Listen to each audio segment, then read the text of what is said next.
Самбайцхан үзэгчтэй та бүхэнд орой мэндийг хүргэж байна. Футбол ток нэвтрүүлгийн маань энэ удирлын 35 дахь дугаар үзэгч та бүхэнд хүрэхэд бэлэн боллоо. За өнгөрсөн 7 хоногт бид аваргуудын лигийн шүгээн 8, Европа лиг конференц лигийн мөн шүгээн 8, Английн Премьер лиг, Германы Бундслигийн ээлж тойргийн тоглолтуудыг шууд дамжуулан үзүүлсэн. За ингээд ер нь бол удирдал дуусж байгаа маш чухал шатны чухал тоглолтуудыг шууд дамжуулсан ийм 7 хоног байлаа. Ингээд эдгээр тоглолтуудын талаар ярилцахаар бид зүгэлсэн бүгдд нь орой мэндийг хүргье. Орой мэнд. За энэ хоёр ах маань тоглолтуудаа үзэж амжуу. Оо дармын үзүүц. Үндсэн ажилтгаа явж байгаа гэсэн. Жохон зурлаж байгаа тэрсэн. За аваргуудын лиг рүүгээ тэгвэл шууд орцгоё. Ярих зүйл бол нэлээ ихтэй ийм 7 хоног байлаа. Реал Мадрид Сантьяго Бернабеуд Байерн Мюнхнийг нэлээ авч тоглосон.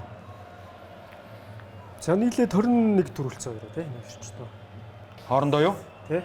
Яг нийт төрөөнийх нь тоо. Хамгийн сүүлд одоо энэ тоглолбаа дээр тоглоход Хосело дубль хийж тэгсэн. Марчиньяк нэг бүдэлдэг. Бодлуулсан. Зүгээр Хосело гэж одоо гинт нэг довтлогч гарч ирээ дөө. Гарч ирэх жоох байсан л да гэхдээ тийм сайн тоглодоггүй байснаа тий. Мөрөөрөө хожиж байгаа газар нэг шүүгчийн тусламжтай хоцсон юм шиг болгож ирсэн тий. Яг энэ хоёр ч угаасаа л тэгээд түүхэнд том баг Испани болон Германы одоо топ одоо хамгийн тэгээ Испани Германы шигшээгийнхэн энэ хоёр багт маш ихээр байдаг тий. Шүгээн 8-д хамгийн олон удаа шалгарсан байсан хоёр клуб. Тий. Ер нь түүхэндээ их тийм том л доо дээр үе одоо 60-70-аад онд бол энэ хоёр ос том баг гэж юм байсангүй. Яхныг бол Луис Диас. Тэр цаана бас Шихаго үлдсэн. Энд ч одоо 2 дугаар ихлээ. Тий. 20 секунд. Тийм дотор тий. Harry Kane. Бернабеуд Тони Кросс ингэж зогтож гол хийдэг гэсэн. Олисыг нэмжүүл. Энэ одоо гэхдээ бас энэ гэхдээ бүр харж байгаад бүр тэр болонлоо пас өгсөн л дөө дотроороо. Шонгийн доторт руу пас өгнө гэж ярьдаг тий. За энэ дээр ёстой нэг хин хэнийг хэвдээ гэдэг. Энэ дээр Нойер их тийм зөв байрлал эзлээд одоо өмнө нь унж монохгүйгээр зүгээр хамгаалагч шиг тий хамгаалаад тоглоцсон. Энэ тэгээд отон болж таарсан тий. Энэ отонгүй. Саяных. Энэ отон баг. Баахгүй нөө. Энэ чинь зөв зүгээр шүү дээ. Тэгээд энэ тоглолтын гол баатар бол одоо яалтчгүй Мануэл Нойер. 9 алттай. Тий, гэхдээ яг тэр 9 одоо хаасан цохилтууданд их тийм бүгд орчхоор хэмжээний ч бас нэг тийм бодлогонод. Үгүй, ихтэй бас эвгүй байгаагүй юм шиг санагдсан надад бол. Минисэсийн тренинг ихний хагас зогтөг. Би бол Нойер байгаагүй бол энэ тоглолт 2-2 юм уу 3-2 ч юм уу. Нойер байхгүй болохоор тэгээ оронд нь хин зох би зогсчих юм уу? Үгүй, Нойергүй одоо яг энэ хаалтууд байхгүй бол бас Реал хажууд. Тэр яг би бол тэр цохилтуудыг хараад бол ер нь бол дажгүй хаалгач нар бол жирийн одоо дундчаас дээгүүр төвчний хаалгач нар бол хаачаал цохилт үзсэн. Тийм бүр те хүн хаахын эцгүй юм бол байгаагүй байх. Хүн хаахын эцгүй яг нөгөө Винигийн нэг цохилт байсан. Олон хаалт гэдэг утгаараа л тийм л 9 сэв. Тийм 9. Бернабеуд ирсэн зочилж ирж байгаа багийн хаалгач бол 9 сэв гэдэг түүх угаасаа аврагууд л ихт байдаг юм байна л та. Нойер бол 40 гарсан 4 дарсан авт гэдэг бол амар юм. Тэгээ одоо тайлбар дээр үлээ бэлгүүн ах бас ингээд 40 гарцсан хойнооч гэсэн ингээл яг манай нөөх нь хэм байлаа. Хашаа орлоо. Хоёр тайлбар төвшөрт нөө тий. Хоёр тайлбарлагч маань хүртэл яг тэр цаг үед нь бол үнэхээр магтах ёстой зүйлсний магтаал. Нойрын нэг аимшигтай одоо бүр одоо ер нь бол гол орчиж боломжтой тийм гоолуудыг нэг хаасан тоглолт байдаг шүү дээ. Өөрийнх нь анх Шалкед байж байхдаа байлуу тий. Шүгээн дөрөв хүртэл явдаг. Портогийн тэр бол зүгээр одоо бүр ер нь л алдах гоолуудыг бүр байж боломгүй хаалтуудыг хийгээд бага аварсан нэг тохиолдол байдгийн тий Нойрын. Тэр байна. Тэгээд Арсеналын нөгөө Тео Волкот баг 5 шугам дотор хаалганаас 2 метрийн зайнаас амар хүчтэй мөргөж явах тэр нь дотроос нь алгадаа гаргаад ирдэг. Тэгээд дэлхийн авар маавар гэдэг. Тэгээд туршлага бол зөндөөлдөө тий. Энэ тоглолтын дараа сэтгүүлч бас сонирхоод асуусан л хэлээ л дээ. Та дэлхийн аваргаар босч ирээд нэг тоглохгүй юу гэд. Ер нь тоглох юм уу? Зодог бүр тайлаг үү? Одоо волейбол гэсэн юм шүү дээ. Тэгээ гол нөгөө сүүлийн 1 жил чинь нөгөө Германч ер нь хаалгачгүй шахуул байгаа шүү дээ. Тэгэл цаагаараа бол ер нь ингээл холбогдож байгаа нь үнэн л юм шиг байлээ. Гэтэ мань өөр бол тоглохгүй л гэж. Тоглохгүй гэжлээ. Уун тэр штегийн тэргээд хаалгач байгаа гэсэн бэртчих юм аа. Тэгээ хаалгачтай асуудалтай байна. Штегийн одоо хэдий Та ч одоо Германы хэн үстэй. дэлхийн аваргаар гайгүй болох уу? Гайг болсон ч тэр штегийн одоо ямар ч таг формгүй юм орчих болох. Тий. Тэгээ яг хаалгач нар байна л да. Германы Үндэсний багуудаар хаалгач нар зөндөл байгаа. хаалгач нар байна. Гэхдээ одоо топ төвчний байх уу? Ноёр штегний хэмжээнд гэж Байх уугүй Бүр тэгж мэдэхгүй байна. дэлхийн аварга дээр тэгж 60 дах хаалгач боллоо. Одоохондоо хаалгах. Хоёр дараалаад хийсгээс болторчлоо. 18 22 Тийм тэгсэн. Тэгсэн. Тэгсэн. Тэгэхээр чи нэлээ одоо дарамттай л орж ирж байгаа шиг шаваг дээр тоглох. Италиг удах юм байна л тийм. За тийм ээ тий. Италиг удах юм. Итали бүр орохгүй байна тий. Цаагуур л хаалга тогшчихгүй тэр цаагуур орж явж байгаа л. За юу яасан энэ тоглолт ингээд Байерн Мюнхнээс за Harry Kane оруулсан гол бол 2 дугаар үе эхлээд ердөө шууд 20 секундын дотор гол орсон. Ер нь Байерн Реалын тоглолтын дээр тэр жил 2007 онд баха Рой Маккай нэг 11 секундэд Хамгийн урдан гол 10 секундэд скор дэмжиж байгаа тийм. Одоо хариу тоглолт нь шүү дээ. Тий. Байерны талбайд очиж байгаа. Төгөөс гаргаад баруун зүгүүрээр явсаар гал. Мадрид болсон тоглолт нь 3-2-оор Реал хожчихсон шүү дээ. Уг нь хожицсон. тэгээ Гэтэ харин тий. ер нь бол 3-1-ээр хожиж яхад цаг дуусахад ван бом л хийчихдэг байхгүй. Тэгээ 3-2 болгоод ихтэй хайрдаг байхгүй. Тэр чинь айлын талбайд 2-ыг хийцэн. Айгуу даваа талтай хайрд. Тэгээд дөнгөж эхлэнгүүт Маккай хийдэг байхгүй. Тэгээ дараа нь Лусио хийчихдэг лүү. 2-0. Харин юу вэ? Би өчигдөр бас харж л. Бразилийн Лусио хийчихдэг. Скор ч 12 Гэхдээ энэ ч баг 10 секунд баха. Тийм л үү? 20 жилийн 20 хэдэн жилийн өмнөх юм. би бол төрөөгөө л хэлсэн байна. Тийм баг. Тэгсэн Байерн болохоор энэ тоглолтын дээр сая болохоор 2 дугаар хагас эхлээд 20 секундын дотор гол оруулсан. Энэ бол аврагуудын лигийн рекордын яг ард орж ирсэн юм байна. Рекорд нь 19 секунд байдаг. За Муса Марега 2 дугаар үеийн хувьд шүү дээ. 2 дугаар үеийн Португаас Ювентусын эсрэг 2021 онд 19 секунд дотор 2 дугаар үеийг хийж исэн рекордтой байна. За тэгээд Harry Kane бол аврагуудын лигийн 51 дахь гол орууллаа. Энэ 51 голоос эхний 50 гол нь бүгд торгуулийн талбай дотроос бол торгуулийн талбай гаднаас анхны голоо оруулсан юм тохиолдол боллоо гэх мэтлэн. За нэг ийм Реалын фэнүүдийн хувьд бол ёстой нэг яана гэсэн нэг зүйл бол олсон. За ийм л юм олж харуулъя гэж боддог доо. Реал Мадрид талбайдаа эхлээд хожигдсон аврагуудын лигийн 6 дахь тохиолдол боллоо. Өмнөх 5 тохиолдлоос шалгарч байсан түүхгүй яажээ. Бүгд хариу тоглолтын дээр ядаж хоцсон тоглолтч байхгүй юм шүү дээ. Байхгүй. Тэгээ тэр ер нь жоохон хэцүүлдэ. Угаасаа тэгээд эн чинь нөгөө нэг талбай дээр хожигдно гэдэг чинь дандаа том багт хожигдсон юм байна шүү дээ Реал. Тийм ээ. Реалыг талбайд нь дундаж юм уу одоо жижиг багны азар хожигно гэсэн тохиолдол байдгүй маа гэж том юм байна шүү дээ. Нэг бол том баг л хожигдсон. Гэхдээ Аякс нэг хожижсэн. Гэхдээ тэр чинь хариу тоглолт л тоо. Тий.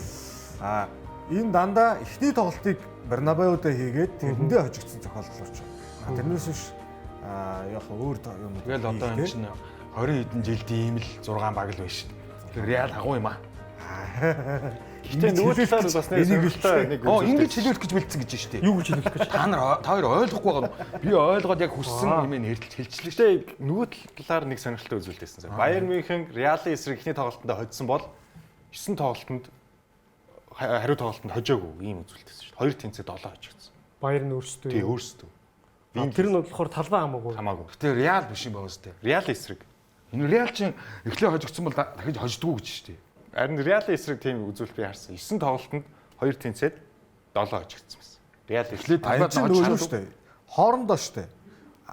12 оноос хойшоо бүх тоглолтын дээр Реал хожигдоог байхгүй. тий хожигдоогүй. Хожигдоог. Тэр нөгөө 12 онд нэг яадаг шүү дээ. Саяных чинь тэгээд ямар юм. Санийх чинь болохоор нөгөө баг хамаагүй байхгүй тий. Баг хамаагүй. Баг хамаагүй. Одоо Байерн Реалын эсрэг бол Байерн чин Реалын эсрэг эхний тоглолтод хоцсон бол хариу тоглолтод нь хожиж үзээгүй. Одоо 9 тоглолтод. Танах хариу тоглолтод хожигддаг гэсэн үг. Тий 2 тэнцээ 7 хожигдсон юм үзүүлэлт байсан. Наад чи арай өөр юм байна. Хоёр өөр статистик гаргаж Тийм байна. Байерн болохоор хожиж үзээгүй гэдэг юм. Тэгээ нөгөө талд болохоор Реал ерөөсөө 12 оноос хойш бараагүй. Яг тэр яг 9 тоглолт. Сая ч мөр 2001 оноос хойш угаас. 9 тоглолтын юу ч болохоор нөгөө юу гэхгүй 12 оны шүгийн дөрөвт нөгөө Какач алдаад, Рамос алдаад, Доналдот алддаг нэг пенальт алддаг хагас гişээ уучраа штэ. За. Тэрнээс хоошоо бүх таарсан тохиолдол дээр Реал ерөөсө хожигдоогүй. 2 тэнцээ 7 хожигд. Байерн 7 хожигдсон гэдэг гарсан. Нөрөөсөө талбайдаа хожигдоогүй байгаад байна. Талбайдаа биш. Хүний өрөө ерөөсө хамаагүй. Эцэхгүй юу болчихоо. Наач юу болчих. Харин юу болчихоо. Яг би яг тэгж бодсон гэхээр дунд нь тоолохоор Гэхдээ чиний наа чин реалиг биш байх. Баер нь өөр баг. Өөр багийг уу? Ер нь одоо ер нь нийт одоо эсвэл би тэгэж шаардсан. тийм 7 тохиолдол байдгаа тий. Айлын талбайд хожичоод тэгээ өөрийнхөө талбайд бас ирээд хожигдсон тохиолдол байдгаа л гэж юм уу?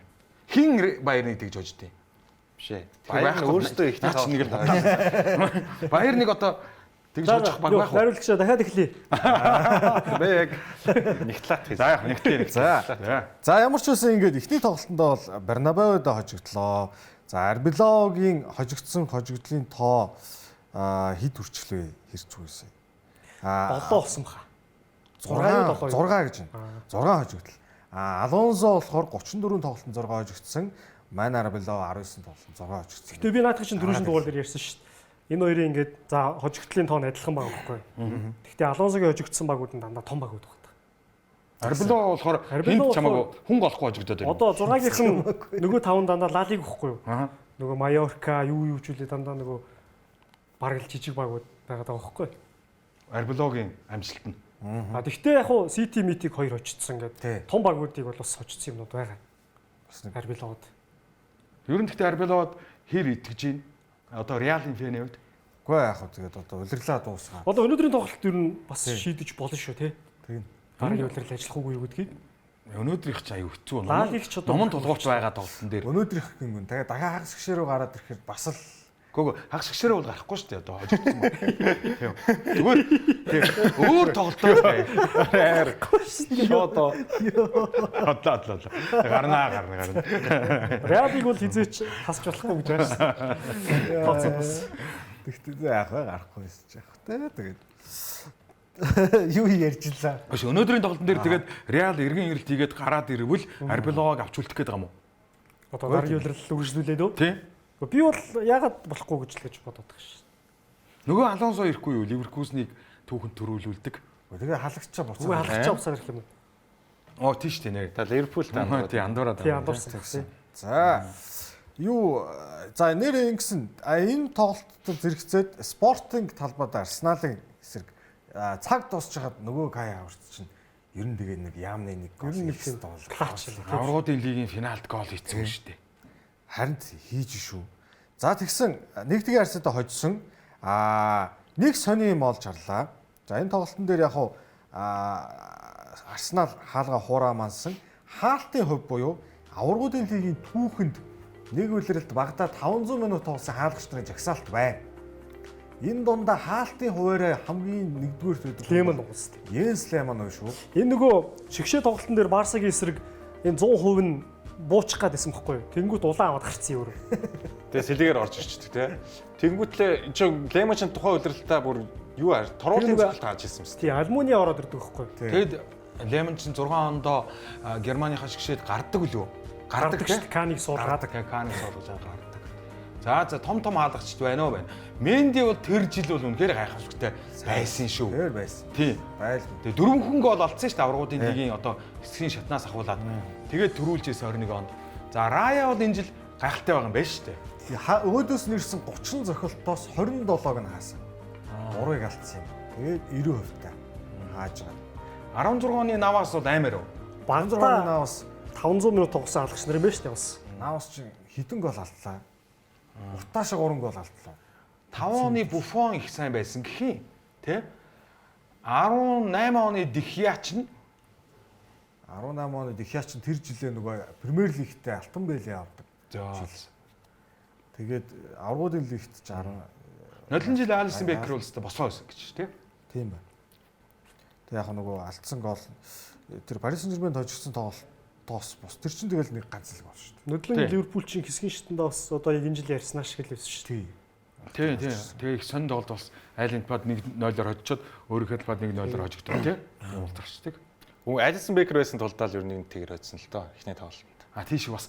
Бисэж бас нүддэг шүү. Эхний хагас бараг зөгч чадсан. Тэгээд нэг эвгүй Ливерпул ганц товтлсон хар вэлот хийчихсэн шүү. Энэ очдог тий. Нэр тэр чинь илүүрхэж хожоогүй шүү дээ. Парис Сен-Жермен чинь 27 болоод үзэгдсэн. Тийм шүү дээ. Тэгж жагаад ганц гол хийждэг тий. За ингээд ийм байна. За энэ шөнө болсон хоёр тоглолтын үр дүн бол ингээд өндөрлсөн бол дараагийн тоглолт нь Барселона талбайд Атлетико Мадридыг таньдаг байрны дүүгээ. Уг нь те одоо дүү гэх үү энэ хоёр ч тоо. Энэ үлрэлч одоо ингээд хаашаа юм бэ? 5 дахь тоглож байгаа гэсэн үг шүү дээ. Тий. Тэгээд манай нэг өнгөрсөн жил энэ жил ч үлээ ер нь Челсигийн нэг улаан утас аваад байсан чинь Барса руу халдварлсан юм шүү те ер нь. Тий, одоо сүүлийн 10 жилийн хугацаанд хамгийн улаан авсан гинэ. Улаан утсыг юу? 12 авсан байна. Энэ миний гэхдээ одоо хамгаалж болох байсан уу? Алуулчих гадах юм тий. FIFA тоглож байгаа юм шиг. Тэг яг хөө зүгээр энэ хоёр ч нөгөө сая эннийхээ өмнө лиг дээрээ тоглолт өдөр үү тий. 2-1-ээр Барса байсан тий. Тэрэн дээр бол хамаг хүзрөө нуусан л та. Симони. Энэ бас их ойрхон байсан. Уг нь тоглолтын эхнээс боломжуудыг Барса гаргаад байсан. Энэ нөгөө нэг цайвар ногоон зураас руу орцсон байна тий. Яалтч ботно л доо. Боломж гаргаад. Сүүлийн гол дээр бол асуудал нь. Тэгээ нөгөө Рафиня байхгүй муу тоглолдог гэсэн статл цаашаа хөрвүүлээ яваа. Барсагийн тоглогчид чинь амар их ассист өгж байгаа юм л шүү тий. Дамжуулт аягүй сайн байгаа юм л шүү. Тий. Дамжуултаар гоолууд нь. Энэ бол одоо яаж байгаа юм бэ тий? Тэгж гүйж орох ямар хэрэг вэ? Энэ бол улаан л та. Эхлээд чар өчөөд вар үзээд улаан. Ингэж гүйж орох ямар хэрэг вэ? Яг энэ дээр одоо Терри Анричуд юм уу зарим нэг аналистууд энэ Симеоны бол бөмбөгөө авах боломжгүй байх одоо заавал улаан хэрэг байсан уу гэдэг ч юм уу. Тэгээ яг нөгөө улаан л та тий 4-ийн дагуу тий. Сүүлийн хамгаалагч болохоор. Хүрхгүй орчихоор гол орчих гэсэн юм уу? Харин үгүй л харагдаад байгаа. Яг өөрөө хүрий гэж бодоагүй бах уу зүгээр яг За энэ гол нь бол амар гол тий. Энэ голтод юу ярих вэ? Энэ амар гол. Хулиан Чөлөө цогцлыг бол амар амар хачир авсан уу аваагүй юу? аваагүй. Аваагүй. Тэгээ Левандовскигээс аваагүй юу? Хүрэг баг. Яг тэгээд хаалгачийг даваа цаана унаад байгаа байхгүй. За сорлот. За энэ бол нэг Энэ уучраг бүр хүнд болгоцсон. Тэгсэн энэ Барсагийн хувьд бол маш хүнд болгоцсон гол. ер нь хамгаалт Хоёрдугаараас Атлетико ганц хаалга энэ руу үнээр зогссон. биеэр дийлэхгүй байна тий. Бидүүлээд байгааз. Хоёрдугаараас Атлетико ганц удаа хаалга руу зогссон. хоёрдугаар Барса Хүний илүү байсан мөртлөө. хүний илүү юм шиг уг нь тоглосон. Гэхдээ ингээд ганц шасисэн товтлогоор ингээд хоёр төгөлг хийсэн. Уг нь бол зуралтал ноцолд бол цугал байгаа л байсан байна тий. Байраа бол хайж яваагүй шүү. Яваагүй. Данч дийлээгүй байна тий. Сүүрлөт ч одоо Карерта баг Барсагийн эсрэг 5 6 7 ч хийж байгаа. Энэ тэгээ нэг 4-0-оор нэг одоо цомд нэг яг ингэж бас улаан утас авч ингэж хожигдоод буцаагаад Атлетикогийн талбайд бараг барингаа алдсан тий нэг Гурав тэгээр. саяхан. Тэгсэн. Тэр чинь хариу нь өөрөөх талбайд юм уу? Хариу нь өөрөөхөө талбай. Энэ чинь бол одоо Метрополитано ч тий. Испани Ялгаа байгаа юм шүү дээ. Испани хоёр том баг нь талбайдаа ингээд ирээд. Тэгээ нэг сайн мэдэн 4 тэгээр. Бас өөрийнхөө багийг авчуулаад яриад байгаа юм уу? Яриад байгаа юм уу за. 4 тэг биш л дээ бас чиш. Гэхдээ эн чинь нэг би харин 4 тэг биш дээ гэж яг чам шиг бодсон. Тэгсэн чинь талбай нөгөө өөр юм биш үү? Тэг яг хоо ер нь нөгөө багийнхаа талбайд 4-0-оор хожигдох, өөрийнхөө талбайд 2-0-оор хожигдох ер нь зарчмын үед бол би бол баг ялгаагүй гэж хараад байгаа байхгүй. Гүг. Тэр чинь хариу тоглолтыг талбайдаа аавна гэдэг чинь Барсагийн хувьд эргэн ирэх шал боломж өөр Одоо болохоор одоо айлын талбайд юм байна тий. тий аль нь Наач бас их гоё үгүй шүү. Тэ. Хүний талбай дээр юу лээ? Хүний талбай дээр эргэж ирнэ гэж юу мэдэхгүй одоо. хүний талбайд 4-0-оор Ганц тохиолдол байгаа шүү. Тэгэхээр жижиг том байгаад нөгөө одоо шинэ Баерн нэг өөр жижиг баг магтай Лудгорец Моткорецтэй хүний талбайд эргэж ирдэг байж магадгүй. Тэрнээс ер нь хүний талбайд эргэж ирсэн тохиолдол хэд байд юм тийм үү лээ? Нэг л баг. Юу юм бэ? Rashford United.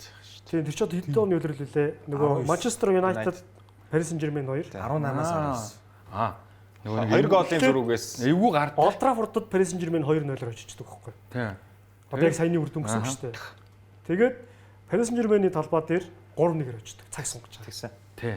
Тэр Нөгөө нэг ингээд дээшээ буудаж исэн бөмбөг энд хөрөнгөд 11 өгчдөг. Тийм бах. Хиний Кимпембегийн гард Тэгээ 11 өгчдөг. Тэр жоох маргаантай тийм. Өөрийнхөө талбайд 2 голоор хожигдоод эргэж ирсэн ганц тохиолдол тэр юм. Манчестер Юнайтед ч тэгвэл түүх гол нь Rashford байгаа. Тэр нь Барсад одоо байгаа. Тухай тоглож ирсэн. Одоо энэ хоёр их тийм хувилдааны онол гэдэг. Дуртай болсон. тэгээ Барсад бол боломж байгаа шүү өнөөдөр. Боломж байгаа шүү. байгаа шүү.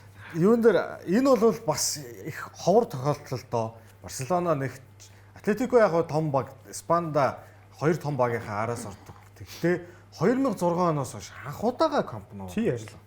Атлетико 20 жилийн дараа хожигдоогүй байсан байхгүй. Атлетикод талбайдаа тэгж хожигд. Симеоне дасгалжуулагч болсноос хойш анх удаага Барсаг хожиж үзэж байгаа. Талбайд нь. Талбайд Өөрийнхөө талбайд бол нэг хожиж ирсэн байгаа. хожиж ирсэн тохиолдож Хожижсэн. бий биш. Өөрийнхөө талбайд гэхдээ бүр юуны үед л хоцсон шүү. Ковидын үед 21 онд баг. Ер нь бол таны ярианы өнгөрөөс анзаархад та бол өнөө өрөө Барселона хожинд ирэх гээд байна те. Гэхдээ боломж зүг байгаа. Гэхдээ ер нь бол Ер нь ирэх гээд байна те. маш түүхий эсрэг. Одоо өнгөрсөн үеэрлэхэд Метрополитано 4 гол хийсэн тоглолт бол байж л байна. Ер нь бол хийн. Гэхдээ гол нь хэдийг алдах уу гэдэг нь Харин тий. Заавал алдд юм байна. Заавал алддаг. Хөгөө гайхалтай отонгийн шахалт. Ямар хэцүү юм бэ те.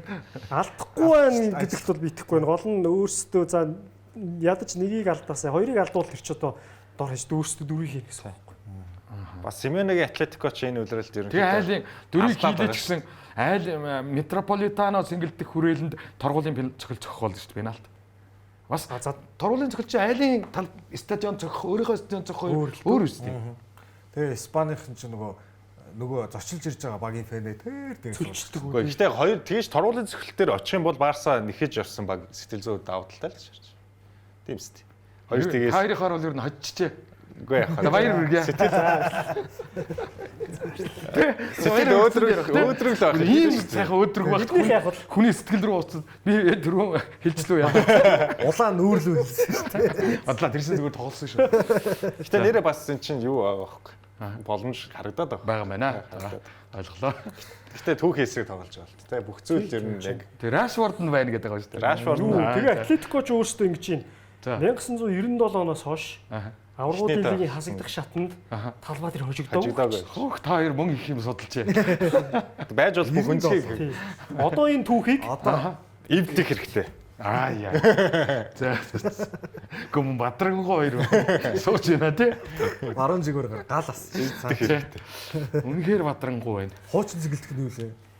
Синтек Элдрон. Сэнтек хэлдэрөө. Атлетикогийн нэгэн рекордыг нэгэн Аргентин хүүхэд эвдлээ. Хүүхэд их одоо том Хоёр хүү талаас Барса тоглох.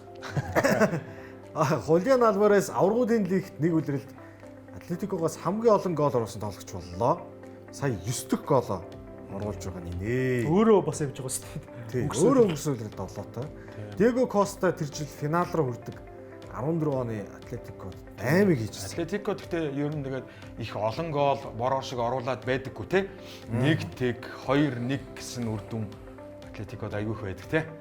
Тэгэл одоо тоглолт бүрд 1 гол хийгээд явхад л Атлетикогийн рекорд бол нэг 7-8 гол дээр л дуусна юм байна те. Энэ жил нөгөө нэг олон тоглолт гардаг болсон. Тэгээд 9 гол орж ийн л да. 9 голоос гадна 4 голын дамжуулалттай 13 гол шууд байдлаар оролцсон.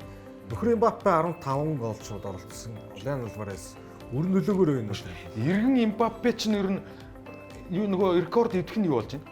14 дээр байж байгаа шүү дээ. Нөгөө Кристиано Роналдогийн 17 шүү дээ тэр рекорд нь. 3 дот юм уу? Одоо тий 14 болцсон байгаа. 3 дот. Иргэн Мбаппе яах вэ? Иргэн Мбаппе одоо Альянс дээр 3-ыг хийгээл тэнцэл.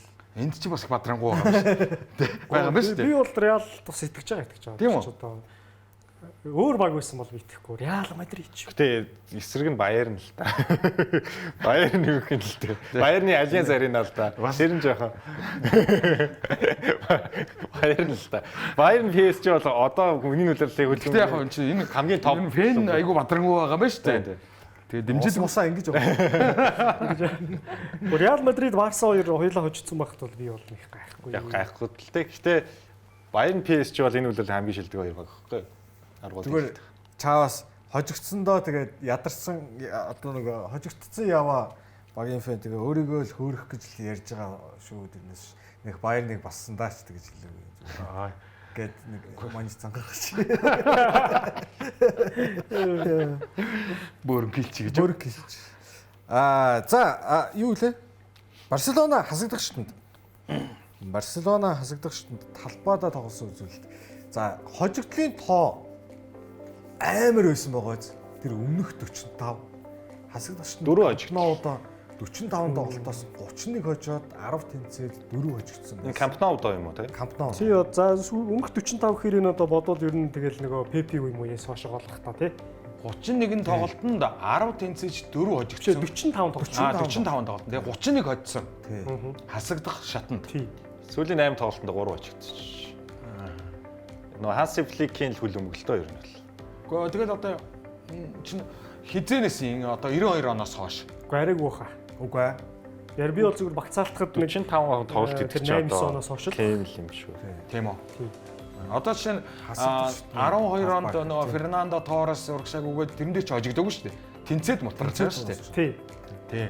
Гэх жишээ нь яг хожигдсан гэвэл одоо баг бид нар хайвал жоохон бодвол тоолчих юм байна тий. Тийм 4 хожигдлээ. Тий. Тэр шүү дээ гээд гаргаад ирэх юм байна. Одоо Хансигийн баг өмнөх үе л гэсэн үг шүү дээ. Одоо тий. Тэгэхээр тэр Мбаппе нэг хэтрик хийдэг.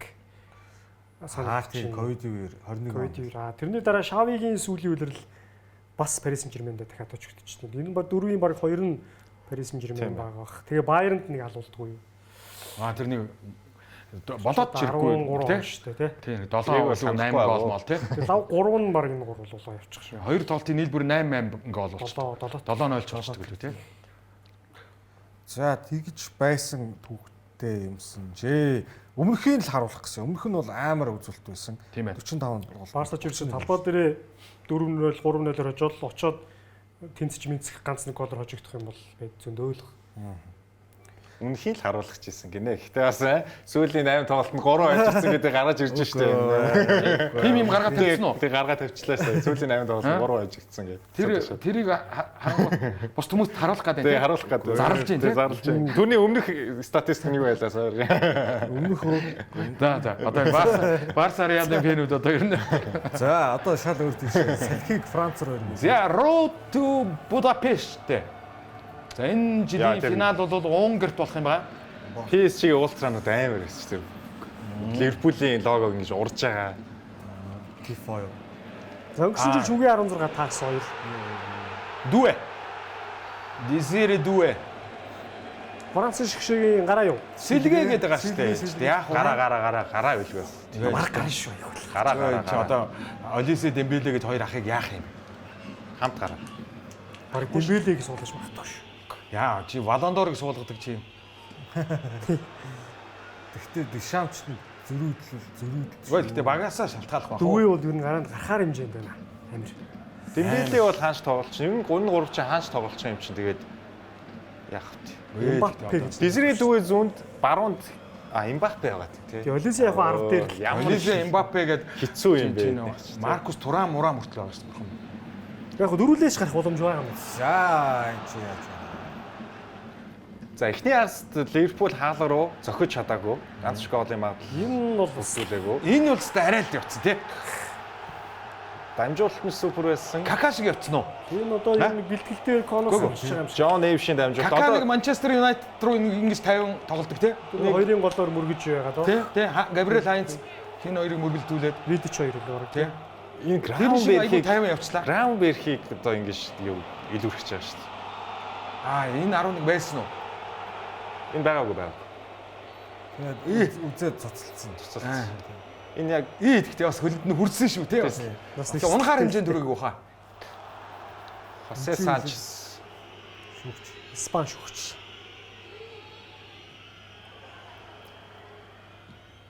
Энэ Ливерпултэй баг 90 минутын турш хэд 3 зогсон. зогс. Хоёрдугаар агс 3. Тоо бол бүр 0 хэвчтэй. Эхний үед бол цохоогүй тий. Яг чинь Ливерпулийн гол буруу нь ерөөсөө чинь тэрний харамсалтай үйл явдал болсон. Жотагийн тийм үстэй. Тэгээд дээрэс нь тийм үйл явдал болцоод хахад Диазыг зарсан баг шүү дээ. 75. Тэг гол одоо өнгөрсөн жилийн тэр хүчрэг Ливерпулийн одоо хоёр том паслыг аваа явуулсан байхгүй. Сайн тоглолтын дээр Ливерпул шууд 5 хамгаалагчтай гарч ирсэн. Ер нь бол энэ тоглолтын өмнө ч гэсэн өдөр бид нар ажиллаараа ярьжсэн байхгүй. Бид хэлжсэн. Ливерпул эхний тоглолтод бол ер нь маш одоо баг автобустаж хамгаалж иж хоёр хариу тоглолтын дээрээ тэг юм уу одоо ингэж тэнцэж дуусчих хариу тоглолт Энфилдтэй авчирч чагаад Үр дүн гарах гэж үзэх байхаа гэжсэн чи яг тийм тоглолтыг өгн гарах гэж хичээсэн. Гэхдээ PSG одоо довтлогчдыг бол үнэхээр зогсоож чаддаг. Кварацхелиа, Дүэ, Дембеле. Дембеле хоошоо татаж тэр плеймейкерийг ямар ч гоё хийдیں۔ Арагшаа хуурамч хэсээр тэр дамжуулалтыг өгж байгаа цацж байгаа. Энэ гурийн ойлголцол бол үнэхээр өндөр түвшинд. Тэгээд тэр жигүүрийн довтлогоог нь арай гэж ингээд зогсоогоод нэг хамгаалахлаар голоос тэр Витиниа энэ чинь зөгчих гоц аюу зовлон Жоо Мэвиш Витиниа. Тэгээ Нуно Мендиш тоглоод имшээд ороод тийм. Сул орхиж өрөөсөө болохгүй. Ялангуяа Витиниагийн цогцолт бол 16-ын гадаа орох юм бол голоос хүчтэй сөхөлт орж ирчих гээд тий. Тэгээ Нуно Мендиш ороод ирчих. Хакими ороод ирчих. Тэр чинь тоглохоо бүр тэгээ явж байгаа тэр Кварацелагийн чинь нэг хүн хамгаалах боломжгүй байл ш. Заавал нэг хүн хажуунаас нь очиж тусалж ижил яахгүй бол. Тэгэд бас нэг юу байгаа нь яг хөө тэгж 5 амстай гарч ирсэн. Гэхдээ бас нэг арай гайгүй мэдээ юу гэхээр 2 тэгээр дууссан байхгүй тоглолт.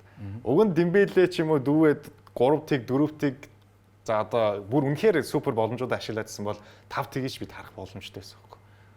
PSG-ийн довтлогоо тийм л олон боломжийг үүсгэсэн. Гэхдээ Дембеле сая шон жогоо нэг халах чийсээ гарч ирээ тэр тургуулын талбайтай ойрхон алдж байгаа тэр боломжуудыг бол их угаасан. 2 тэгээр бас дууссан. Ер нь бол Анфилдтай эргээд бас боломж үлдээсэн гэж үзэж байна тий.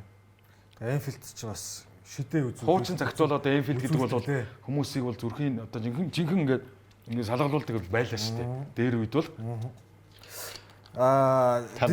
юуг дөрөх гэдэг нөгөө сайн сэтгийн фэшиг уух гэдэг. Дизэрэ дүүэ 10 дахь гол хийсэн. Энэ хүүхд чинь 20 нас 300 соногтой. Юуны аврагуудын лиг 10 аврагуудын лигийн 10 дахь гол оруулж байгаа. Бараг сүүлийн 2 үлрэл л хийсэн биз дээ. Харин тий. Тэгээ ерөөсө хамгийн залуу дотроо 6 гэдэг ирэмбэн дээр орж ирж байна. Монакогоос ирлээ, хаанаас ирлээ PSG-ээр. Георги Мамарчвилигээд гүрж хаалгач сая гүрж шигшээгийнхаа андад гол алдсан. Мамарчвили 2хан клин шиттэй 14 удаа гараад гарч тоглохдоо 2хан клин шиттэй гэсэн таарах үзүүлэлт юм чинь. Энд чинь хідээр авлаа. 55 билүү. Араач тийм биш байна. Тийм 50 40 төлөө 50-аар л авсан. 50 авсан. 20 30 биш үү? Үгүй 40 50-аар авсан. Тэгээд яажсан хаалгач маань Алисон Бекрийг орыг залгахад арай жоохон болоогүй байна. Дахиад жоохон бас хугацаа байх хэрэгтэй юм шиг байна. Тоглолтын ихний 25 минутын дотор 75% та бөмбөг эзэмшсэн гэж шүү. PSG юу? Тий. Ерөөсөө тий уусаа эхлээл ингээд багшлаад бол Нодлон бол 1-0-оор талбайд нь хожичоод буцаж очиж ялагдсан шүү дээ. Одоо талбайд нь 2-0-оор хожигдчихоод буцаж очиж байгаа байхгүй. Ер нь яг Арнашлот бол тэрийг л хүссэн байхгүй. Сууж байгаа л хамгаалж байгаа л за нэг боломж гаргаал нэг Нодлонгийнх шиг л үзье гэсэн юм тий. Нодлонгийн Ливерпул ч бол өнөөдрийн Ливерпулээс хамаагүй хүчтэй Ливерпул шүү дээ. Кварацхелиа нодлон өвөл ирснээс хойш 11 гол 6 голын дамжуул зөвхөн аврагын лигт энэ бол бас л том тоо байна. 17 гол шууд оролцсон. Өөр яг энэ хугацааг яах юм бол бүх тоглогчдыг тэргүүлэх үзүүл. Гол дугаас оролцоогүй тоглолт нэг 2 3 л тоглох шүү дээ. Тийм бах те. Их л цөөхөн байна. За энэ ингэсэ. За Paris Saint-Germain ингээд хоцсон. Paris Saint-Germain энэ шүгийн 8-ын топ багууд дотроос талбай дээр хоцсон ганцхан баг нь. Нөгөө талдаа Ливерпул хожигдсон. Ливерпулийн энэ бол бүх тэмцээний өрөөнд 3 дараалсан хожигдол байлаа. За энэ дундаа тасарч байгаа шүү. Кристал Палас, Галатасарай, Челси, Манчестер Юнайтед гэж 4 дараалан хожигдсон юм уу те? Хожигдсон. За дараа нь Манчестер Сити, Ноттингем, PSV Eindhoven гэж 3 дараалан хожигдсон. За сая Брайтон, Манчестер Сити, Paris Saint-Germain гээд 3 дараалан хожигдлоо. Ер нь нэг хожигдохоор ойрон жоохон дараалчаад байгаа юм тийм. Нэг үлрэлийн дотор 3 дараалан 3 удаа хожигдсон байна. 4-3-3-аар л яваа байна л. Энэ бол 1953-аас 54 оны улирлаас хойш гэхэрч одоо. Энэ айгүй их тийм өөрийнхөө талбай дээр энэ төр байна уу тий бас. 2 тоглолт биш. Тэр United, Nottingham 3 тоглолт биш. Тийм байна. Тэгээд ингээд 3 буюу түүнээс дээш голын зөрүүтэй бүр хожигдсон тоглолт 1 2 3 4 байж юм дээ. За тэгээд энэ бол 1953-аас 54 72 жилийн дараа тохиолдож байгаа. Ийм үйл явдал болж байна. Бүх тэмцээнийг оролцуулаад энэ чи юу боллоо? За энэ ч. Гэтэ Ливерпулээс өөр баг байсан бол одоо жишээ нь Челси бол Шлотыг баг үлрэлийн дундуур хайж байгаа. Халцсан баг тий. Яг Шлоти ч нэг тийм өөрийнхөө одоо юу өнгөрсөн жил Премьер Лиг төрүүлүүлсэн юм л да. Ливерпулийг. Тэгээ одоо энэ жил одоо бас нэг тийм муу биш штэ. Аврагуудын лигийн байранд явж байгаа байхгүй. Тэгээд аврагуудын лигийн хасагдах шатанд бас явж байгаа байхгүй. Зүгээр одоо энэ тоглолтын ямархуу байдалтайгаар дуусгах нь үү те. За одоо цаашаа шалгарахгүй байлаа ч гэсэн ямар нэгэн байдлаар дөхүүлээд тий. Одоо энэ хоёр тэгээс эргийн эрхийг дөхүүлээд баг гарч ирэнгээ алдаад одоо мултарсан чамаагүй. Бараг ингээд одоо тоглолтын нэг юм үр дүнгийн нэг тийм үр дүн ямар байхаас шалтгаалаад нэг юм агуулгана гэж байдаг шүү дээ.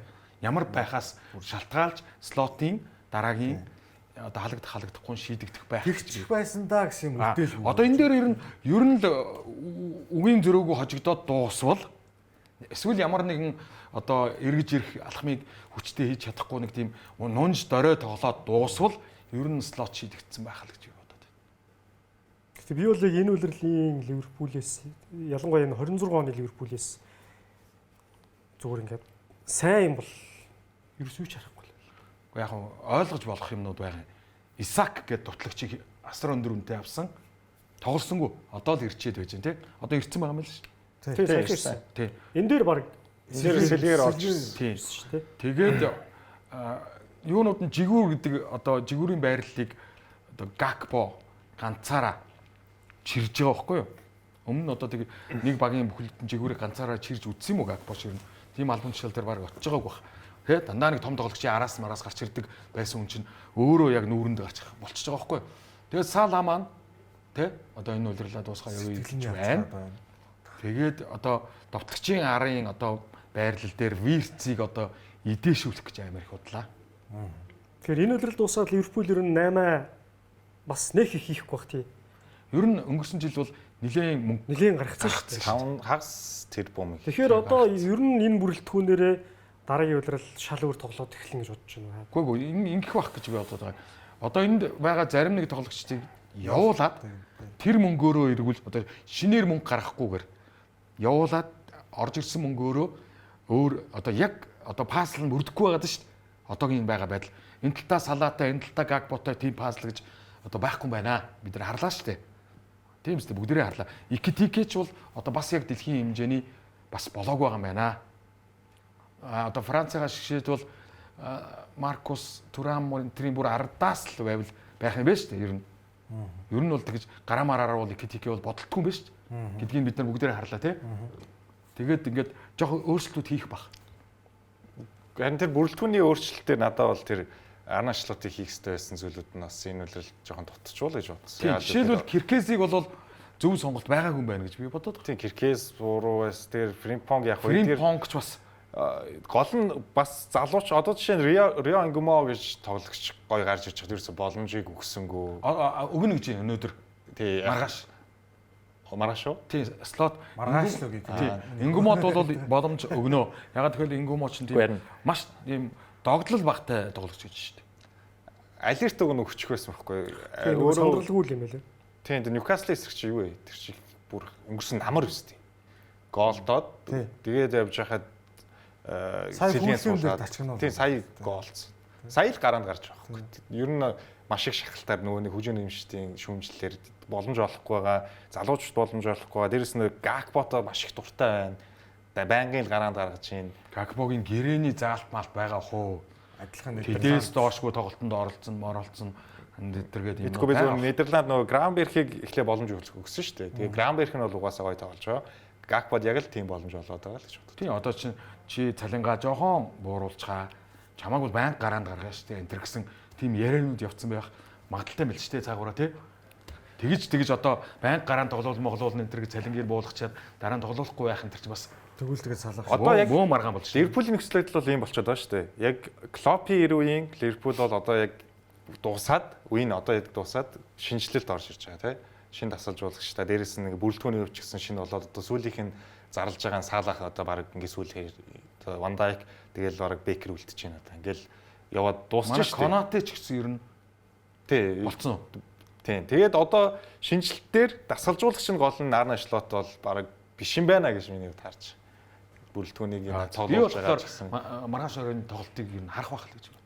Тэгээд яг маргааш орой энэ үлрэл бол дуусаад дуусна шүү дээ Арнашлот. Би ч гэсэн одоо Ливерпул хэрвээ амжилт үзүүлэхийг хүсэж ивэл Шлотоос ер нь баг салсан дээр л гэж хараад. Одоо Шави Алонсо байна уу? Эсвэл надад бол одоо энэ тойргийн тоглолт үзье. Андоны 90 бол үнэхээр том баг очиосоо гэж. Андоны 90 бол. Хэрвээ Шлот үргэлжлүүлэх юм бол энэ ирэх үлрэл нэг 2 сар ажиллаад би бол халагдах байх л гэж боддог. Ер нь энэ үлрэлтэй. Энэ ерөнхийдөө энэ бүрдүүлсэн баг нэг тийм яг нэг тийм нэг баг байхаар тийм Баг байх. биш те. Нэг буруу бүрэлдэхүүн болгоцсон те. Уг нь бас дасгалжуулагч ухаан бол тэр чинь ингээд бас баг болгочдөг үстэй. Гой тоглогч шүү дээ. Юу чи бодлоо Юрген Клоп бол Жоэл Матипийг төвийн хамгаалтанд гаргаад амжилт үзүүлээдсэн. Харин тийм. Матип ч одоо Шалкагаас одоо чөлөөт агент бол гарч ирсэн хүн шүү дээ. Харин тийм. Тэгэхэд Камеруны энэ үнний бүрэлдэхүүн яг цаасан дээр харуул Ливерпулийн бүрэлдэхүүн чинь энэ үлрэлийн бид шууд төрүүлэлтэнд наа чи төрүүлсэн гэж ярьж байсан юм шүү дээ. харин тэгэхээр бас дасгалжуулагчтай байна. Тэгээд тэр нөгөө Клопын гой тоглолдог, тэг хурдтай хүлэмж тоглолдог, гүйлтийн хэмжээ нүүлэлт бүр маш багассан шүү дээ. Дунджаар 10 км баг гүйж байгаа шүү дээ. Тэгээд Клопоос яваад л хэммийн сургаггүй болсон тийм манай Бразилийн нөгөө хин одоо Арабд байгаа Ферминио тэр тийм Клоп л учрыг нь олж ирсэн юм шиг байна тийм. За ингээд ингэсэн аврагуудын лиг. За аврагуудын лигээс гадна Европа лигийн тоглолтууд боллоо. Брага, Битис 1-1 харьцаатай ихтэй тоглолтод тэнцсэн байна. Фрайбург 3-1-ээр Селта Вигог хоцсон байна. За Порто, Ноттингем ч харин ер нь бол одоо Премьер лига болвол хэдүүлээ эндээс үзье гэсэн юм шиг. Энд чинь төрүүлчихвэл аврагуудын лиг ирэх шүү дээ. Одоо эн чинь Премьер лигтээ сая ер нь унахуу байх уу гэдэг тэр доор яваад байгаа юм л шүү дээ. Тийм шүү дээ. Одоо Tottenham West Ham-тэй гурлаа ер нь би нэг 5-ын тогоонд Доошоо унаад аврагуудын лигт орсон тохиолдол байд юм болов уу? Багхгүй. Лестер яалаа гэд. Лестер байхгүй. Яахгүй юу? Вигн яалаа. Вигн бол юунд тоглосон юм? Европад Эфесом төрүүлсэн. Эфесом төрүүлээд Европа лиг тоглосон. Харин тийм. За тэгээ Ноттингемд бол боломж байгаа даа тий. Астон Вилла Болониаг 3-1 харьцаатай хожижээ. Унаа Эмрич одоо бас нүдэнд нь юм харагдцсан явж байгаа шүү дээ. Цаашдаа ч хожихоор юм байлээ тий. Болони бол Астон Виллад баг жижигчээл шүү. Тэгэх бах. Тэгээ Ноттингем гараад ирвэл Астон Вилла бол Ноттингемээ учрыг олж шүү дээ. Энэ жил Фрайбургийн хаалганд ер нь гол хийдэг баг алгаа. Хамгаалтан бүрээс үнэхээр. Уяа гэж. Тий. За тэгээд нөгөө талаас Брага, Битис, нөгөө Битис ч бас ингээд Селта ч уг нь Лионыг хожиж гарч ирсэн юм уу тий? Тийм. Том гарч ирсэн юм шүү дээ. Том гарч ирсэн. Мэдэгдэл хийж гарч ирсэн бол. За, ийм болжээ. За, юу? Конференц лиг Шахтар Алкмарыг 3-1-ээр хожоод Кристал Палас Фьорентина 3-1. Райо Ваикано Аякафин 3-1. Ямар их 3-1. Майнц Страсбургийг 2-1. Энэ дөрөв чинь барыг тодорхой болсон юм шүү. Харин ер нь жоохон тийм. Үгүй яг тэр одоо хариу тоглолт байгаа боломж байгаа. Страсбург л тэр залуучууд эргэж ирж магадгүй. Ер нь бол Страсбург одоо талбайдаа хариу байгаа. тий. Тэр л магадгүй. Страсбургийн залуучууд бол нэг залуу байхгүй юу? Галтаа цогтой тий. За одоо манай Охин бага дэмжиж байгаа. Гэхдээ ер нь бол тийм эрчтэй баг. Манай Фьорентина эдэр бол ингээд баг өөрсдөө хүлэмжшүүлсэн бах уу? Хэцүү тий. Тийм. За тэгээд Шахтарчаар наваад дэшээ үздэг юм да. Шахтарыг том баг гэдэг уг нь энэ юунд би яг анх хэлсэн да. Юунд конференц лигд яхад том багууд энэ ч ер нь байна уу гэд тэгтэн биелээ өстэй. Шахтар байна шүү дээ. эдэр дундаа бол хонцтой гэж. Тийм. Сарахгүй нууд бас. Харин Майнс ч одоо юундаа унчаад одоо ингээд цаашаа явах боломж байгаа мó? Унахгүй гайг болцсон. Гайг болсон. Дундуур явчих. Майнц арин дэшилсэн байлээ. Бараг 9 10 марк тавьчих шүү. Харин тий бүр амар дэшилсэн. Райо Ваикано ч дажгүй явах нь байж штэ. Райо ч өөрснөө лигт Битис финалцсан. Энэ жил дахиад Сая харин финалт магадлал. магадaltaй. Сая лигтээ хожигдчихл байлээ тий. За Европын тоглолтууд ийм байна. Нэвтрүүлгийн маань төгсгөл хэсэгтэр хэдүүлээ энэ өнөөдрийн биш өнөөдөр маргааш нөгөөдрийн шууд амжилтуудын хуваараа 3 дугаар хэсэгтэр харах болно. Нэвтрүүлгийн ерөнхий байд тэтгэгч Wuhom, нэвтрүүлгийн байд тэтгэгч Skytel, нэвтрүүлгийн алтан байд тэтгэгч Tiger брэнд ажиллаж байна. Хэс хугацаанд завсарлаад нэвтрүүлгийн 2 дугаар хэсгээр болзъя.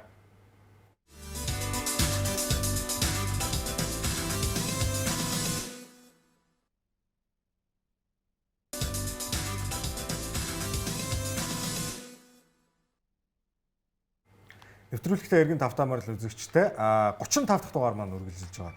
За 2 дугаар хэсгээр Английн Премьер лигийн тоглолтуудын өнгөрсөн амралтын өдрүүдийн тоглолтуудыг онцлохоор шийдлээ. За лигийн тэргүүн байранд явсан баг талбайдаа инторнуудыг хүлээн авсан байдаг. За нэг ийм дамжуулалт орж ирээд төвөгдчихөж байгаа маа. Крупи гэж энэ Нидерланд лөө? Франц. 10 гол хийч үү?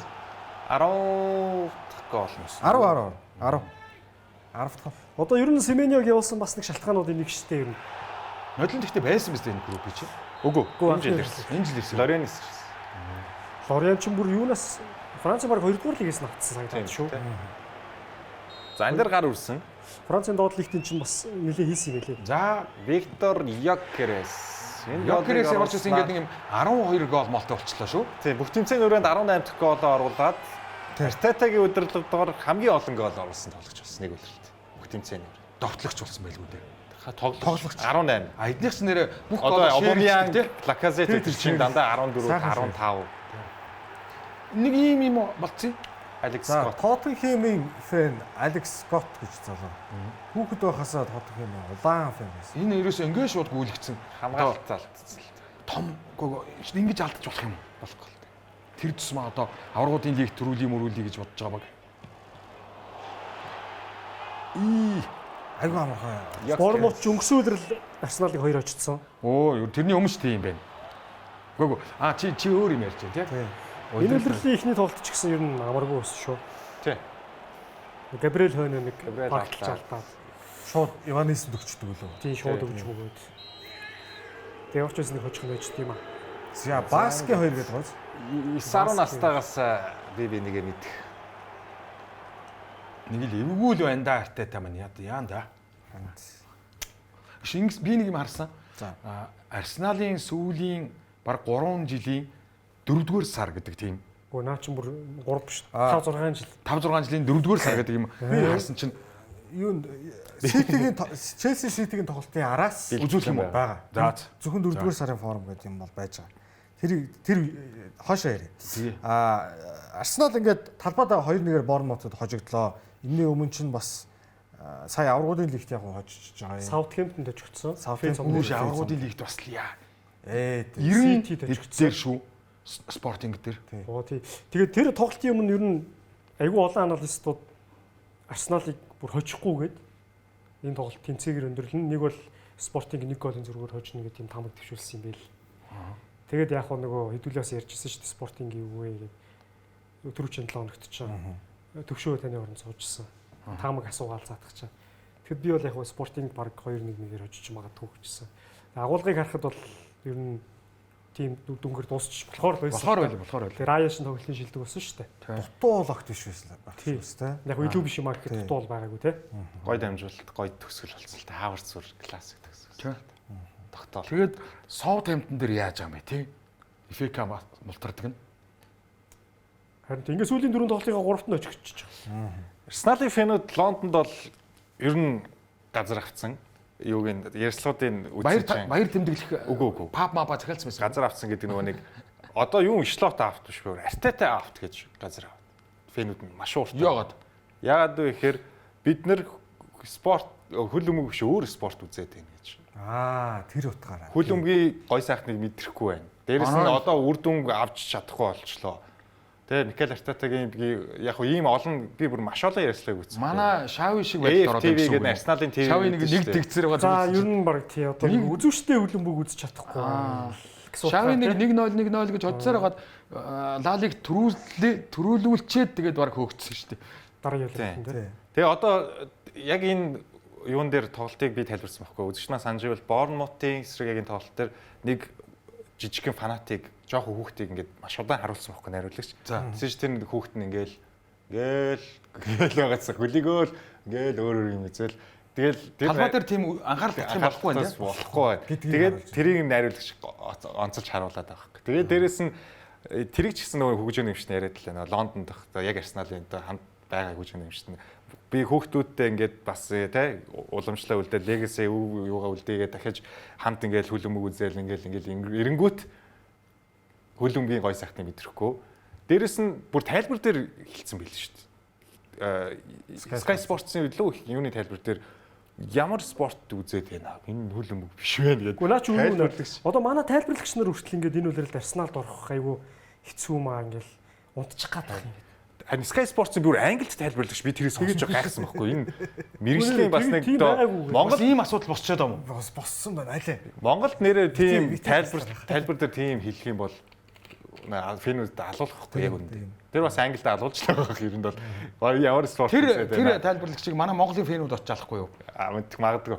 Ер нь бол нэрээ бас жоохон тэр тал руугаа шүмжил аягүй өртөж чинь. Дээрэс нь нөгөө Артетагийн хөл өмгийг жоохон нөгөө үр дүнгээ аваад ахаар нь чимээгүй байгаадсан. Байсан. Тэсээ чи одоо үр дүнгээ авахгүй болонгууд бүр тэр би өөр AFT тэр бүх ярилцлагыг үзэхгүй ч юм шүү дээ. Тэр нэг настай өжөөний юм шиг тэр бол мим үзээг юм. Настай гэдэг нь шин баг 30 мөч гарцсан юм. Тэг бараг 50 гэсэн. Ер нь гэхдээ Арсенал нэг тим байсан тий. Англида тим айгу хэдийгээр цом ингээ яахгүй ч гэсэн маш сонирхолтой тоглолт үзүүлдэг баг нь Арсенал байсан юм тий. Тийш үү. Арсен Венгерийн Арсенал гэдэг чинь. Тий. Тэг Беркер, Манри тэр үе бол хамгийн гоё хөлбөмбөг бол байсан шүү дээ. Арсенал байсан тий. Арсенал дандаа гоолтой гоё тоглолтыг үзүүлдэг тий. Маршаун ч гэсэн тийм үстэй. Арсенал харин ингээд сүүлийн 4 тоглолт дотроо 3 хожигдсон. Тэрний өмнөх 49 тоглолтын дотроо 3 хожигдсон байсан. Энэ үлрэл одоо ингээд үлрэл ихснээс хойш 53 тоглолт хийчихэж байгаа юм байна шүү дээ.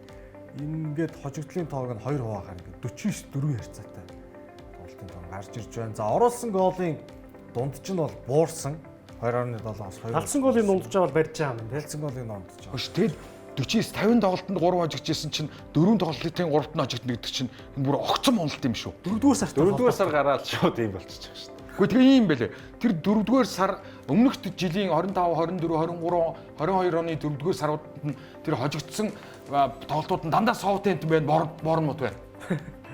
Ер нь нэг хожих боломжтой. Гэхдээ энэ Southampton, Bournemouth гэдэг багуудтай тоглолт таардгүй юм шүү. Тэгээд Европын тоглолтууд нь ч явж байгаа. Өнгөрсөн жилийн Paris Saint-Germain-тэйсэн.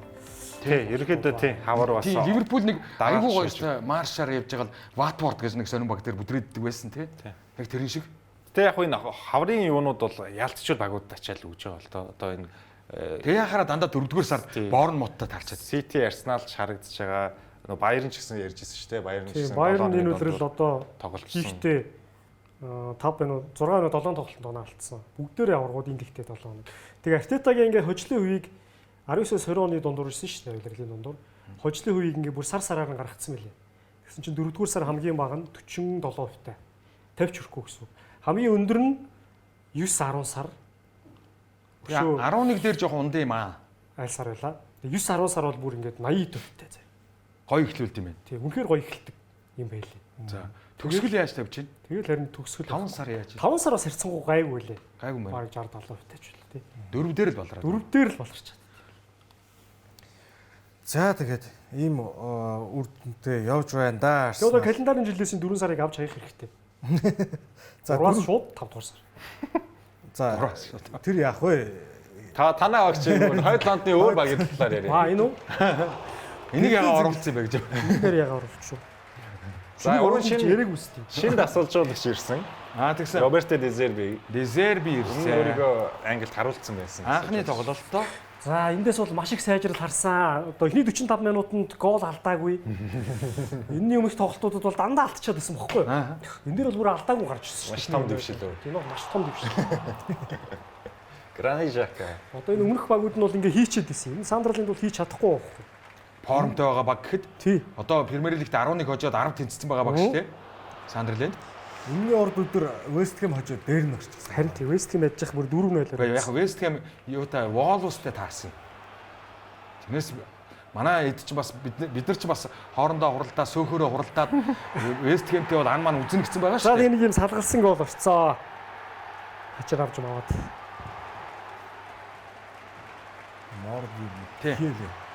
Мукиеле ингээ орцсон. Харамсалтай. Яг уу. Гэхдээ хэдэн тойрог байгаа вэ үлдсэн гэдэг чинь 6 тойрог байгаа. Тэгээ 2 дугаар үе дээр бол базаахгүй байсан. Тэгээд уг нь бол Дезербигийн өмнө одоо ашиглаж исэн тоглогчтой төсөөтэй л тоглогчд байгаад байгаа харагдаад байгаа юм Брайтонд. Ашиглаж исэн тоглогчдсэн. Тийм. Гэтэ бас одоогийн байдлаар яг Тоттенхэмийн бүрэлдэхүүн бол үнэхээр бас хэцүү болчиход байна л та. Эртэлтэй тоглогч дэндүү их болчиход. Гайгүй л байлээ л дээ. Яг нэг нэгээр ярьж Яг байгаа. энэ Эндээр тэгээ энэ тоглолтын дээр Ромеро гэмтээд сар гараг гэх шүү дээ. тий одоо нэг өвдөгний хажуу жир гэвч гэдэг үлээ дээ. Тэгээ тэр хүн ч одоо шууд дэлхийн аваргаал бодох юм байлээ. Өөр одоо лиг бол дуусчихсан. Дэлхийн аваргаар гайгүй. Уйлаад гарсан бас нэлээ яг гэсэн юм. Тэгээ сая сүүл хариуна гарсан л да. Тий. Дэлхийн аваргаал бодох юм байлээ. Тэрнээс одоо лиг бол ингээд дуусчихсан байлээ түүний. Түүний үед. Тотын тэгээд нөгөө хинэг Игор Тодорыг авчрахтаа Дезербитэй бол толбогдсон юм байлээ. За. Авчраас сүрид ажилгүй байсан шүү дээ Дезерби чинь. Тэгсэн чинь Дезерби болохоор за би 100-аас нэг тийм урт хугацааны төсөл сонирхож байна гэсэн юм байлээ. А Тотын бол нөгөө талд энэ удирлыг дуусгах дасгалж болох гэж. Авраад өгөөч гэсэн. Эсвэл зүгээр нэг за дараагийн удирал ажиллах нэг богино тим 1-2 жилийн гэрийг л сандуулах тийм зорилготой.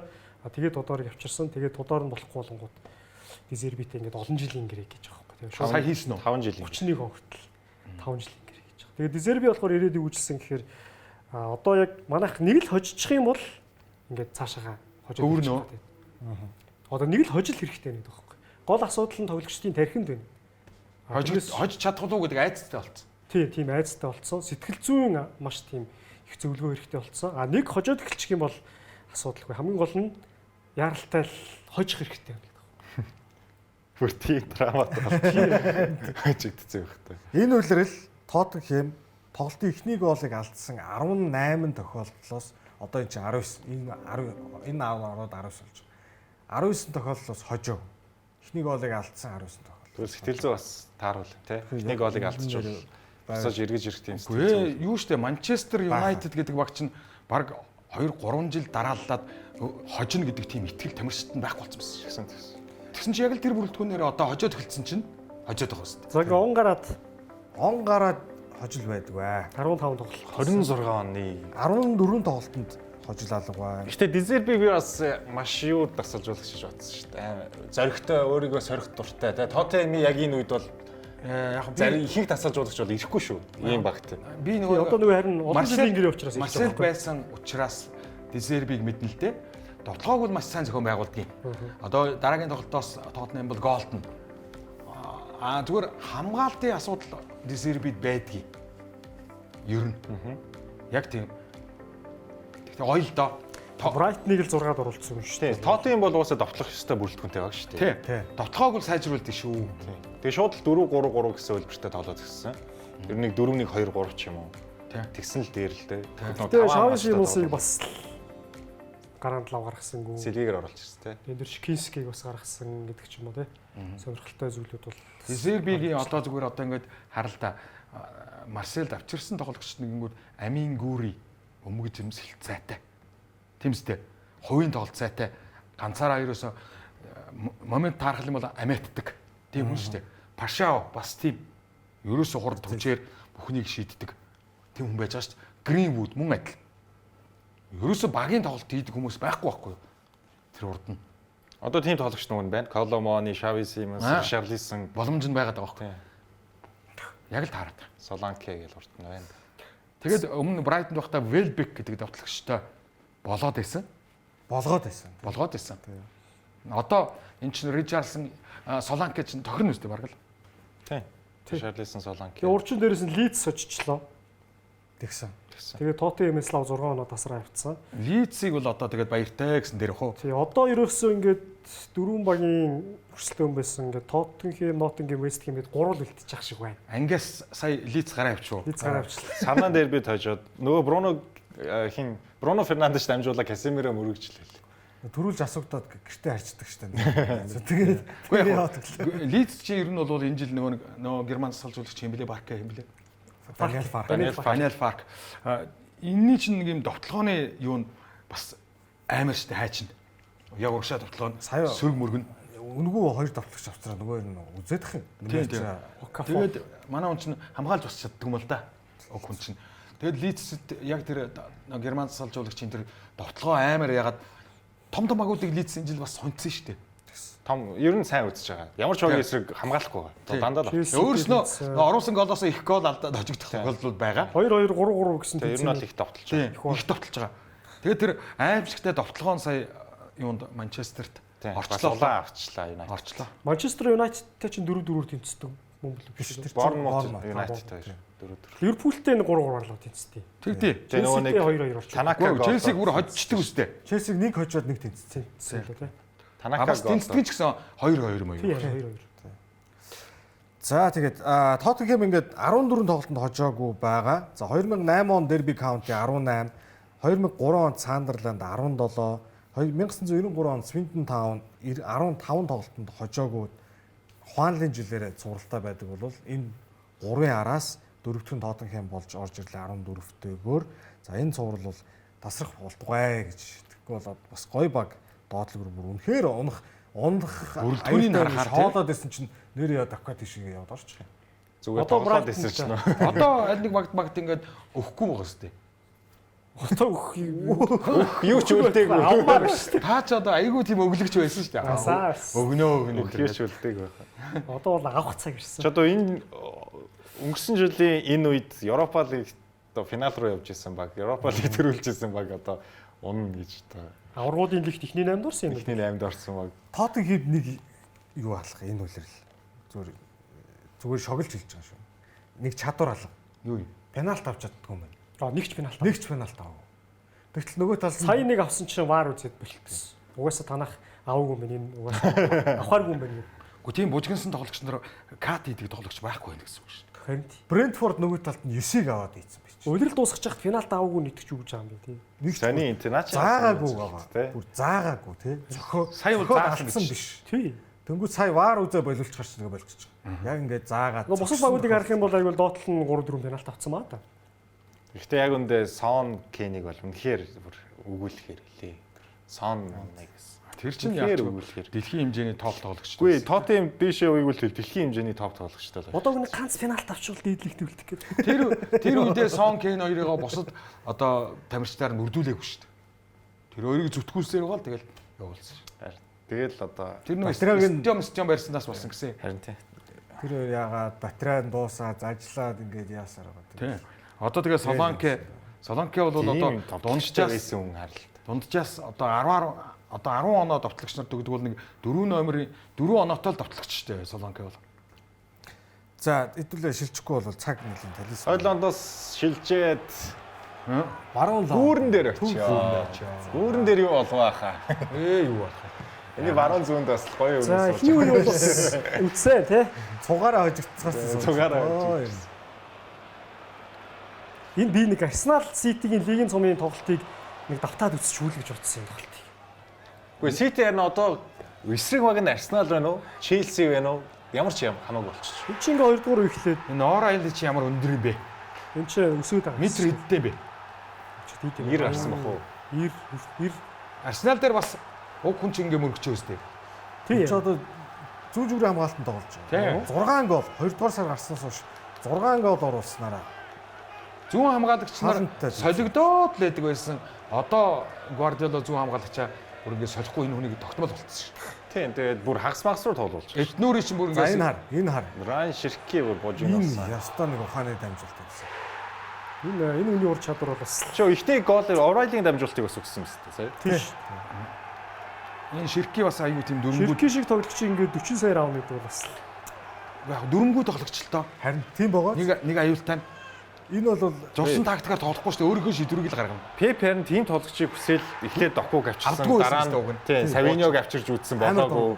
амар Докуг авчирж үзсэн болоогүй. Тэгээ одоо Антуан Семеньог авч ийн. Докуч нь одоо аюу гоё юу тоглодог болчихжээ. дөрөнтэй юу? Дөрмээр тоглодог болсон. Яг байрлалаараа тоглодог болчих. Энэ хүн чинь одоо бичиг үсэг сурчаад байна. Хоёр хүн дөрөнгөө тоглож болохгүй болчиход байгаа байхгүй юу? Тий. Ширки бол яалчгүй дураараа байна тий. Энэ Нэг өдөр өдөр яг гоо гэхдээ ингээл гоё амжилтаа үзүүлээд тэгээ нэг өдөр Гвардиолатай хэрэлдээл яадаг үл яал хөнл үсттэй яах вэ? Тэр яг бай энэ нөгөө баг нь яасан бэ? Нөгөө баг бол яах юм бэ? Угаасаа төвшин л энэ шүү дээ. Одоо Ситиг бол нэг удаа заримдаа хожиж магадгүй. Гэхдээ яг нөгөө Хойд Америкийн NBA сагсан бөмбөг шиг плей-оффын одоо төрүүлж 4 хоцсон гарна гэж үзэх юм бол угаасаа л Сити, Челси 4-1 л байхгүй. Баримжаа. Угаас 4-1. Би инхахаас нэг мас авах. За Челсигийн ингээд амар зүгээр улаан ногоон фанат. Тас ингээ хоёр асуул. Алийг сонгох үгээд Арсенал төрүүлэхгүй байх, аврагуудын лигийн ирэхгүй үлдэх хоёр алийг сонгох. Яг вэ сая бол тэгэл чадлаараа хожих гэж чадахгүй байгаа юм шүү дээ. Одоо тэгэл Челси ингэх юм байна. За та шууд хариул. Алийг сонгох. За би одоо айгүй гоё тайлбартай хэлчихье. Үлдсэн тоглолтуудаа Челси одоо хожихын төлөө тоглох хэрэгтэй. Гэхдээ одоо өөрсдөөс нь хамаарахгүй шүү дээ. Хичнээн хожоод Ливерпул, Астон Вилла хоёр хожоод ивэл мултардгараад мултарна. Аврагуудын лиг ирэх авчихдаг. Тэрнийг ямар ч гэсэн өөрсдөөсөө шалтгаалах даалгавраа хийчээд тэгээд Ливерпул, Астон Вилла аль нэг нь бүдрээд одоо хожигдоод тэгээд аврагуудын лигт орвол сайн л байна. Тэгвэл Европа лигт тоглосон харамсах юм байхгүй. Энэ бүрэлдэхүүн чинь одоогийн байдлаар бол Европа лигт бол айгүй гой таарсан бүрэлдэхүүн байхгүй. Тий. Ер нь бол аврагуудын лиг рүү явж ороод хөнгөн хагшигшээр хөрөх. Тийм. Том багуудтай өөрөөсдөөсөө том багуудтай тулаад бас эн чинь хамгийн ахмад нь 25 настай энэ болоогүй баг байхгүй. Энэ лигийн шатанд бол тэгэл асуудалгүй гараад ирсэн шүү дээ. Энэ тоглолт нэр Энцо Фернандес торгуулийн улмаас өөрсдийн торгуулийн улмаас. Тэгээд эргэжил Европа лигт гой тоглож болно шүү дээ. За тэгээ алийг сонгохоор болсон бай. Европа лигт тоглоё. Аврагуудын лигт үү? Орохгүй юу?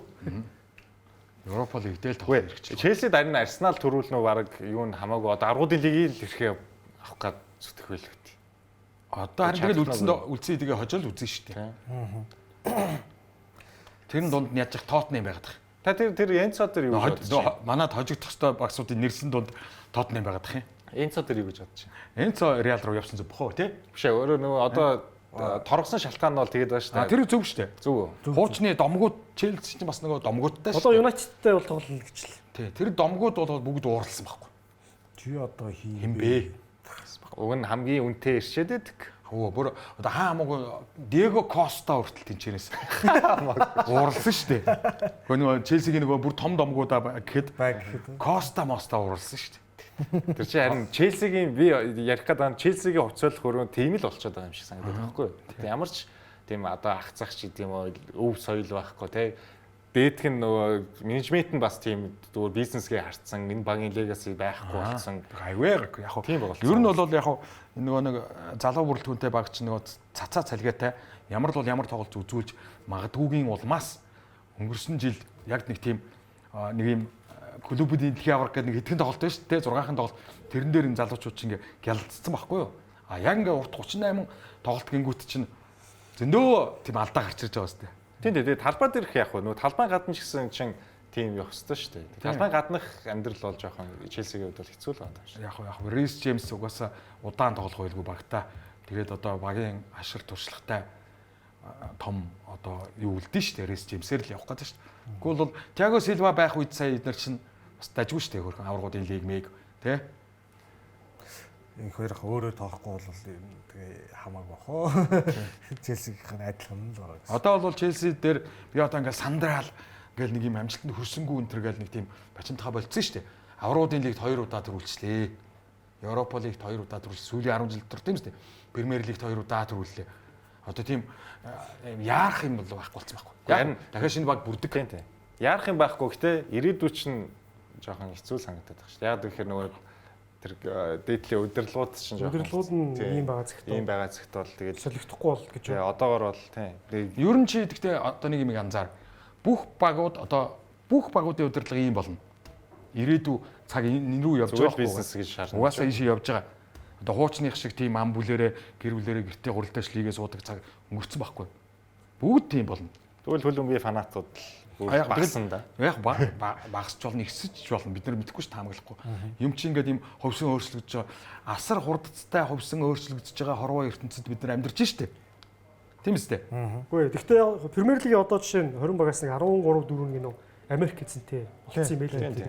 Гэхдээ яг бодлого нь өөр байгаа. Гэхдээ одоо жишээ нь Борнмут гэхэд Европын тэмцээнд одоо ингээд 2 3 жилийн дотор орох зорилготой гэдэг. Энэ үлрэлээс орох боломж байж байна л та. Ингээд бүгд л нэг өөр өөр ингэсэн тийм бодлого зангидцсан. Одоо соёлтой байгаа. Тийм хуучны нөгөө Абрамович шиг нэг тэгээ ингээд аав нь чим шиг ах нь чим шиг хүн эзэнтэй байх маях тэр чинь бол одоо ирээдүйд ер нь баг байхгүй. Баг тийм байхгүй л тий.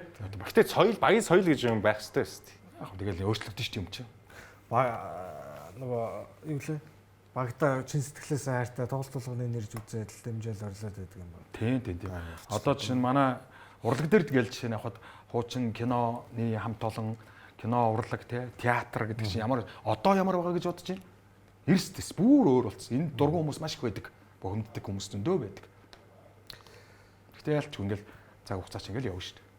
За 4-р сарын амжилт гэдэг нөгөө түрүү ярьжсэн юмруу хоёулаа орё. Премьер лигт Микел Артета засалжуулагч зөвхөн 4-р сарын тоглолтуудад 26 тоглолтоос 11 хоцсон буюу 42.3% хожсон 154 оноо дундчилж авсан.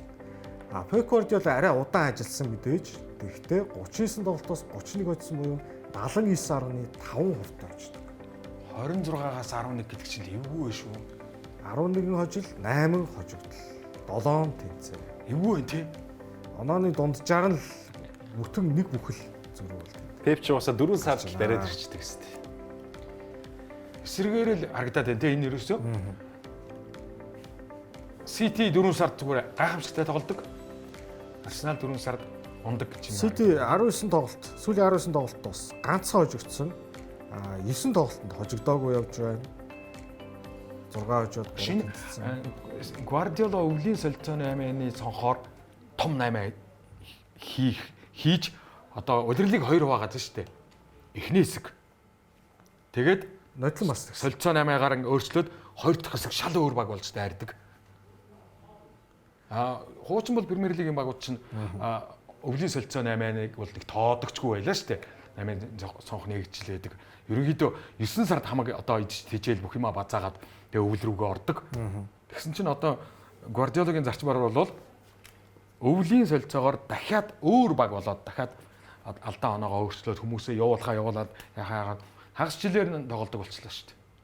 Гэхдээ яг үлрэл эхлэхэд тэгж төлөвлөж гинүү гэвэл бас би бол эргэлзэж байна. Жишээ нь Семеньев жишээ нь үлрэлийнхэн дүүл.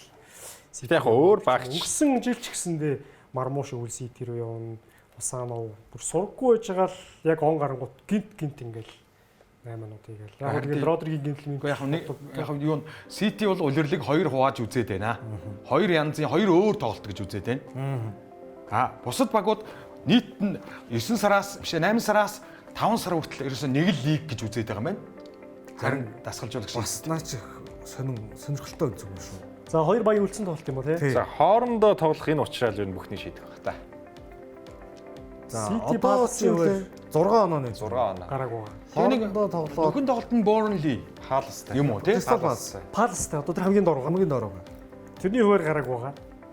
Палас нөгөө Европ конференцд үзэж байгаа. Burnley, Newcastle, Fulham одоо унахгүй тодорхой болсон нөхдүүд нь шүү дээ. Тэ? Burnley бол унахын тодорхой болсон. West Ham чинь одоо байгаа мó шүү. Гэхдээ хуваар бол яг ерөнхийдөө адилхан байгаа сте. Тэг нэг ялгаагүй. Тэгээ Newcastle одоо Arsenal Newcastle бол City даастай билээ байгаа. Тэгээд бус нь бол ерөнхийдөө бас нэг дундаж шиг юм уу. Яг Everton Brentford бол яг бусдаас арай сайн байгаа. City-гийнх арай хүнд юм байна. Everton Brentford бол арай сайн байгаа. Биш Arsenal-ийн юу вэ? Аль нь Arsenal, аль нь City? Зүүн тал нь Arsenal. City-гийнх баг зэргийн хүнд гэж ярьж болно. Яг тэгэхээр Everton Brentford Bournemouth Aston Villa. Тэгээ Palace нөхөл доо. Fulham-ийн талбай бол бас яг уу тийм амархан бас биш л баг. Arsenal-ийг гайгүй байна уу? West Ham Burnley гэдэг яг доош унах тэр бүсээр чиж байгаа юм л та. Arsenal-ийг гайгүй байна уу? Хараач тээ. Newcastle, Fulham, West Ham, Burnley, Crystal. Crystal байна дөө баг. Тэгээ Arsenal одоо City-гээс City-гийн тэр оноо зулгаачхад л City-гийн тэр доотлын 5 ч ерөөсө тавл дундаж бүр хүч. Гэтэ энэ хэд ч нэг унахгүй тодорхой болчихгоо сүүлийн хайчтай тий. Үгүй шүү дээ. Байрлалын төлөө өдөр чам амар юм болно шүү дээ. Сэлгээнийхний айгүй их туршдаг шүү. Мөнгө төгрөг. Мөнгө маш хэрэгтэй шүү дээ. Үзэлцээ. Яг улирлын төгсгөлийг хараараа айгүй их туршдаг юм да эднэр. За West Ham Wolverhampton 4 тэгсэн, Arsenal ингэсэн, Brentford Everton 2-2, Burnley хожигдсон, Liverpool 2 тэгээр хоцсон, Crystal Palace Newcastle 2-1 хожоод. За Nottingham Aston Villa 1-1. Энэ хоёр ч одоо Европа лигт хоорондоо таарчих магадaltaй байж байна.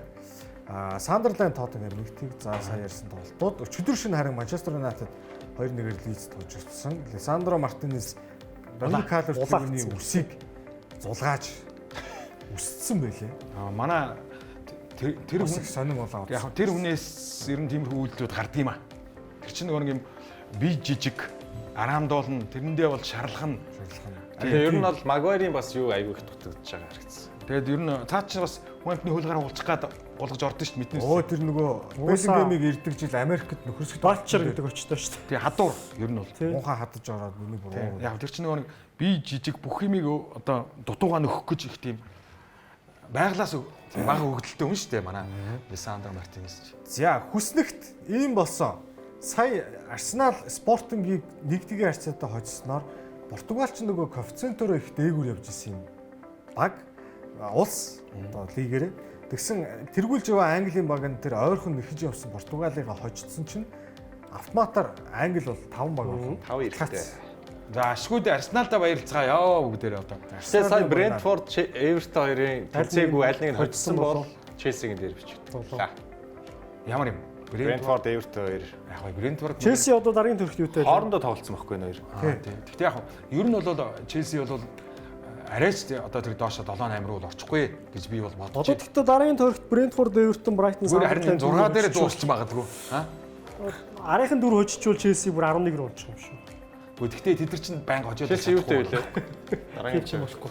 тийм. байнга хожоод чадахгүй байгууллаа эдгээр ч угаасаа. Сая яг Сититэй тоглосон. Тэгээд Брентфорд, Эвертон хоорондоо тоглоод аль нэг нь хожидсон бол яг тэр хоёр болно. Энд гэхдээ ингээ 6-аас хойшоо за энэ нь баг 12 хүртэл нэг Зүгээр яг 4 5 нь бол. энэ би одоо Астон Вилла жоохон унаад байгаа юм. Ливерпул ч бас жоохон сайнгүй. Тэгээд энэ хоёрын дундуур Челси орох үйл гэдэг юм байна. Орох үе дээ. Аль нэгнийх нь урд. Тэрнээс тэр доотлын одоо тэр нэг 7-оос 10-д байгаа багууд бол угаасаа бие бинийгээ хожоод хожигдоод ингээл Тэр нь бол их санаас авахгүй нөө. тийм тэд нар бол угаасаа бие бинээ угаасаа хожиждаг багууд биш шүү дээ. Бие бинийгээ тэгэл хожигдоод тэнцээл яв. За завсарлаа. Завсарлаад хэдүүлээ Германы Бундслиг, Испани Ла Лиг, Италийн Serie A-гийн иргэн тойронд юу болсон. За мөн энэ 7 хоногийн шоу дамжуулалтын хуваартай танилцуулна. Нэвтрүүлгийн ерөнхий ивент тэтгэгч Woohome, нэвтрүүлгийн ивент тэтгэгч Skytel, нэвтрүүлгийн алтан ивент тэтгэгч Tiger Brand хэсэг хугацаанд завсарлаад сүүлийн 3 дугаар хэсгэрээ уулзаа.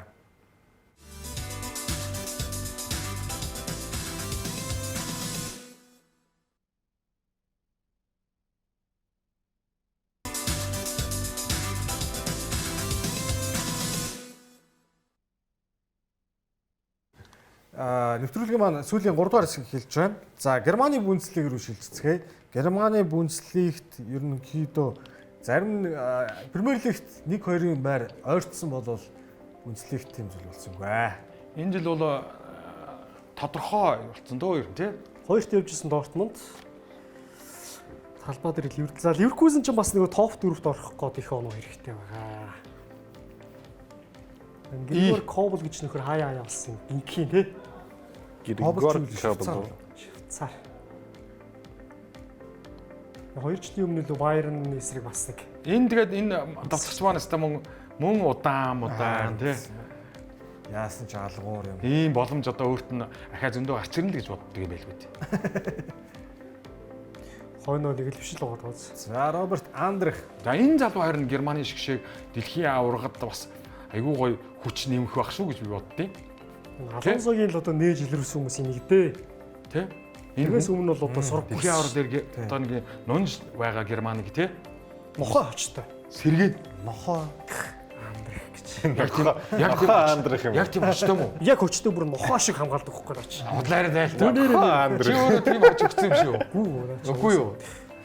Хойчтой. Мохоо шиг зоодог. Нэг зуусан бол тэхгүй. За энэ хүн чинь бас Патрик Шик авах гээд байгаа шүү дээ. Шикийн Чех ер нь дэлхийн аваргад гоё ирэх авсан шүү. Гираси бол Францын шигшээд бол Мали шүү дээ. Мали юм уу? Мали. Зөндөө тоглоод Африк аваад орцсон. Вильям Брандт. Тэгээ нэг Ковач өгөн Дортмунд үрдүн авах гэж ирсэн. Тэгээ одоо бүр довтлогчгүй үрдүн бэж авч чадахгүй л шүү дээ. Энэ Дортмунд бас яг Арсенал шиг болчиход байгаа. Манай нөгөө бэлгүүнээ бас Дортмундын тоглол айгуу итгэртэй гэж яриад. Хаалгач нь энэ ч гүгээд ам уу те? Каспер Юлман. Дортмунд ч уг нь бас гоё тоглолттой баг шүү те. Маш гоё шүү дээ. Довтлогоо нь үз. Коуч Артета хоёр л нэг адилхан юм бодох шиг байх ерсэн ингээд. Энд чинь түүхлээс эхэлдэг л дээ. Үр дүнгийн төлөөлөл. Түүхэлж ерөөс яг ингээ багладаг. Тэгсэн чинь хит баглаад нөгөө довтлогоогоо бүр ингээ хаяад тэр нь сая Англи Японы тоглолтын дээр харагдаж байгаа шүү дээ. Өөрснөө хийж чаддгүй бүр. Чадахгүй. Нэг тэгээр дууссан шүү дээ. Моос эхэлтэй биш баг. Моо ч заримдаа амар товтлно үе. Ливерпулс нь 7 тоглолтод Бундслигийн 7 тоглолт дараалаад хожигдолгүй явж байна. Ер нь бол байрлалаа нэлээ алдсан юугаа бол нэлээ нөхөд ороод ирсэн. Өснөгтийн 5 дугаар байрлал Лайпцигаас 4 онооны ард бол нөхөд ороод ирчихсэн байна. За 29 дугаар тойргийн бусад тоглолтууд за Баер нь бол ингээд Сан Паулиг бол талбайд нь байна уу? Бүр Кэне гарахгүй л шүү дээ. Хүний Аврагуудын лиг нөгөөд танахтай тоглох гэж нөгөөд бас нөөж юм. Кэн ч цаана юу халуун аршин дотор байж байгаа шүү дээ. Сэлвигээрээ бараг Жакусанд байж Онсенд орсон. тийм. Жакусанд ороогүй багтаагүй, Жакусанд багтаагүй хэсэг нь гарч ирээд Сан Паулыг хожоод. Жакус ч бас багтаамжтай байгаа тийм шүү дээ. 12 онооны зэрэг болгочлоо. Тэгээд Одоо дараагийн тойрогт ирвээ Дортмунд оноо алдаад Баер хожичул төрүүл. шууд үрэлт. Тэгээд тэгвэл цаашаа аврагуудын лигт анхаарал хандуулахад аюу амар болчих. Тий. Тий. Янз бүрийн бодохгүй. Тэгвэл Арсенал ч одоо хоёр талд бүрс хоёр фронтод зүгээр. цаашаа аврагуудын лигт анхаарал FA Cup гэж нэг юм пенал болох гэдэг нь бас Цаашаа гол анхаарал хандуулах хэсгийг өнөө орой шийднэ. Тийм байна. Маргааш шаа. Маргааш. Тийм байна, тийм байна. Энд ч өстэй бэлгүүдээ чи ямар шазруу юм байна. Дөөний Испанд бас нэг баг цаашаа анхаарал хандуулчмаар л байгаа. Гэхдээ бас цаашаа явах нэг. Энэ гурав нэг юм гомдлсон л болсон. Гомдлоогүй шүү дээ. Харин ч итгэлтэй байгаас. Гарнаа гэд. Тэг гаргая. За Испанийг харъё. 29 дугаар тойрог ингэж өндөрлсөн. За Испани ла лигт за энэ бол бүр Тэр дээдлийн өстой тодорхойллоо. Реал Мадрид, Жирона танах ерөөсөн аврагуудын лигт уг нь анхаарал хандуулчихад байгаа юм уу? Энийг уг нь хайцсан байсан юм. Хайцсан юм уу яа? Хаяад л энэ штэ. Тэгсэн чинь тэнд нөгөө анхаарлаа төвлөрүүлж байгаа аврагуудын лиг нь сонирн болчиход байгаа юм уу тий? Хаяад бид ч одоо ер нь бүгдийг хайж магадгүй болчиход байгаа юм. Эмбапе, Винисиусыг гаргалаа. Жироногийн. Ой, Жинка хайсан багч сая бол Атлетико шүү. Гарааны бүрэлдэхүүн Хамгаалтын тэр хайцсан байгаа дандаа юу баахан актемийн зал. хүүхдүүд гаргаад ирцээ. Халан баг анхны тоглолт. Барса одоо төрүүлэхэд хэдэн оноо хэрэгтэй байна? За явсан 4-9 оноо. 9 оноо.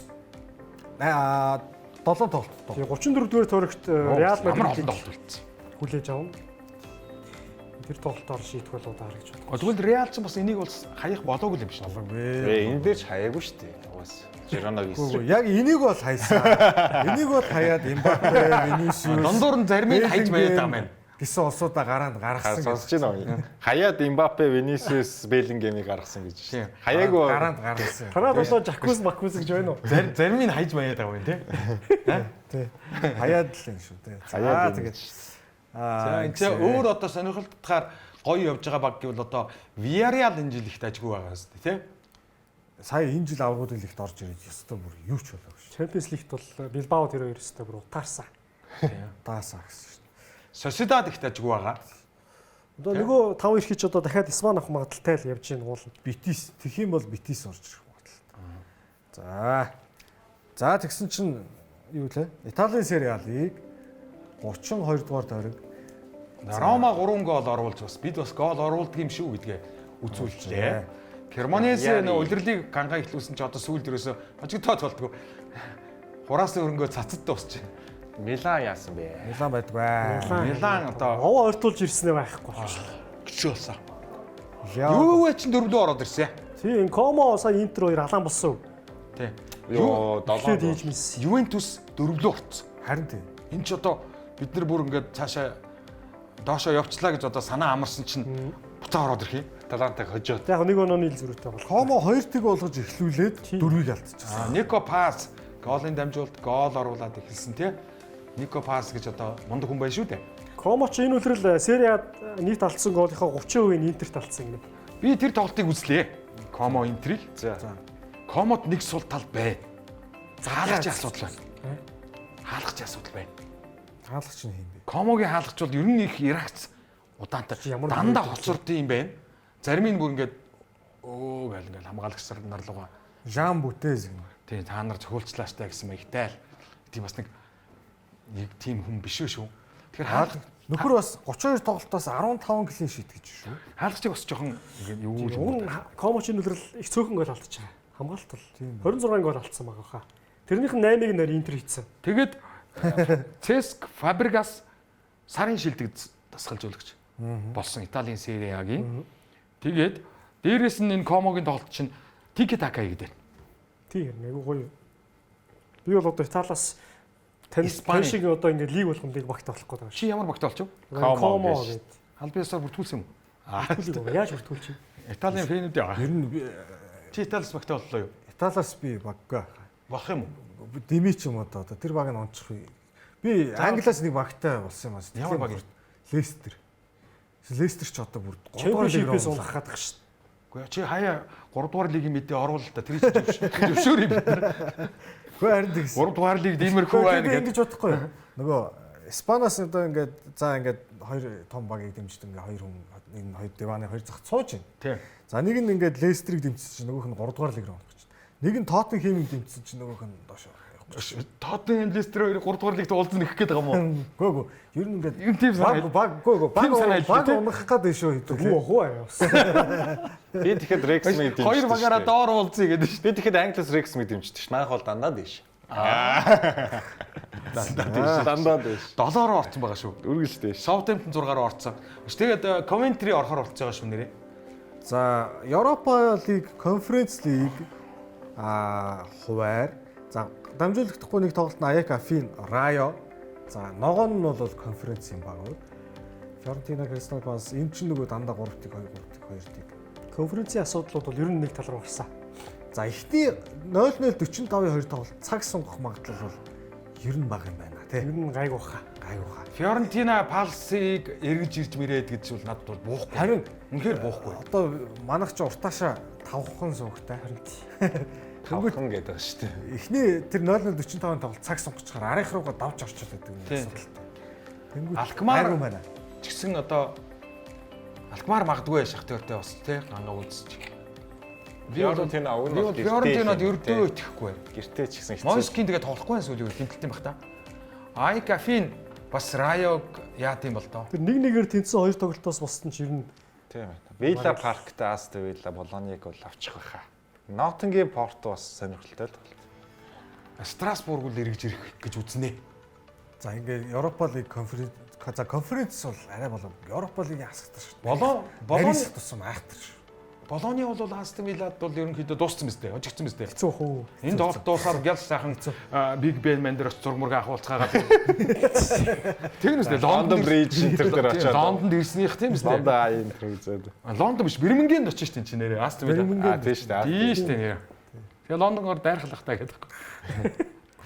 За тэгээд аваргуудын лигийн хуваар байгаа. Аваргуудын лигийн шүгний 8-ын хариу тоглолтууд нь болохоор өнөө шин Атлетико Барселона эхний тоглолт 2-0 өндөрсөн PSG 1 суугаар. За Ливерпул PSG PSG 2 суугаар гарах нь байна. За маргааш шин Арсенал Спортингтай PSG 1, Байерн Реал Мадрид PSG 2 суугаар. Гэд ерөөс ингээд дуусчин тэнгуүтэй энэ чи 1-7 нэг өнжөөд нэг үү баг 2-7 нэг. 2-7 өнж чинь 5 сарын их ингээд Явч ус Реал Барсагийн фанатуудтай хүчтэй байгаараа гэж хэлье. Бро. Яа. Ла лигийн өмсгөл өсч орсон шээ. За, дуусах байлаа. Ширүүн байна те. Тий. Одоо хэлэх үгээ хэлсэн дуусах. За, та гуравтаа маш их баярлалаа. Хамтаас үзэгчтэй ч гэсэн маш их баярлалаа. Өнөө шөнөө ингээд шүгний 8-ын тоглолтууд эхлэх нь хариу тоглолтууд явагдах нь байна. Амралтын өдөр Манчестер Юнайтед Челситэй байгаа, Манчестер Сити Арсеналтай байгаа. Тэр чинь Манчестерт бас чухал тоглолт юм шүү дээ. Тий. 5 дугаар барилгоо орохын төлөө те. Орохын төлөө. Тийм United бас чухал. Хэд өдөр болно гинэ? Тэр чинь бүр тэг 3 цагаас хийсэн. Димас Бүтэн сайн чилжих шин 3 цагаас үүж байгаа. Челси Манчестер Юнайтед дөө. Хагасанд ганд орох юм байна л да. За дуусах. За, дараагийн дугаараар иргэд бол зөвзөгчтэй нэвтрүүлгийн ерөнхий ивент тэтгэгч WooHome, нэвтрүүлгийн ивент тэтгэгч Skytel, нэвтрүүлгийн алдан ивент тэтгэгч Tiger Brand 36 дахь дугаараараа реклам хийдэг бол заа зөвзөгчтэй баяр та.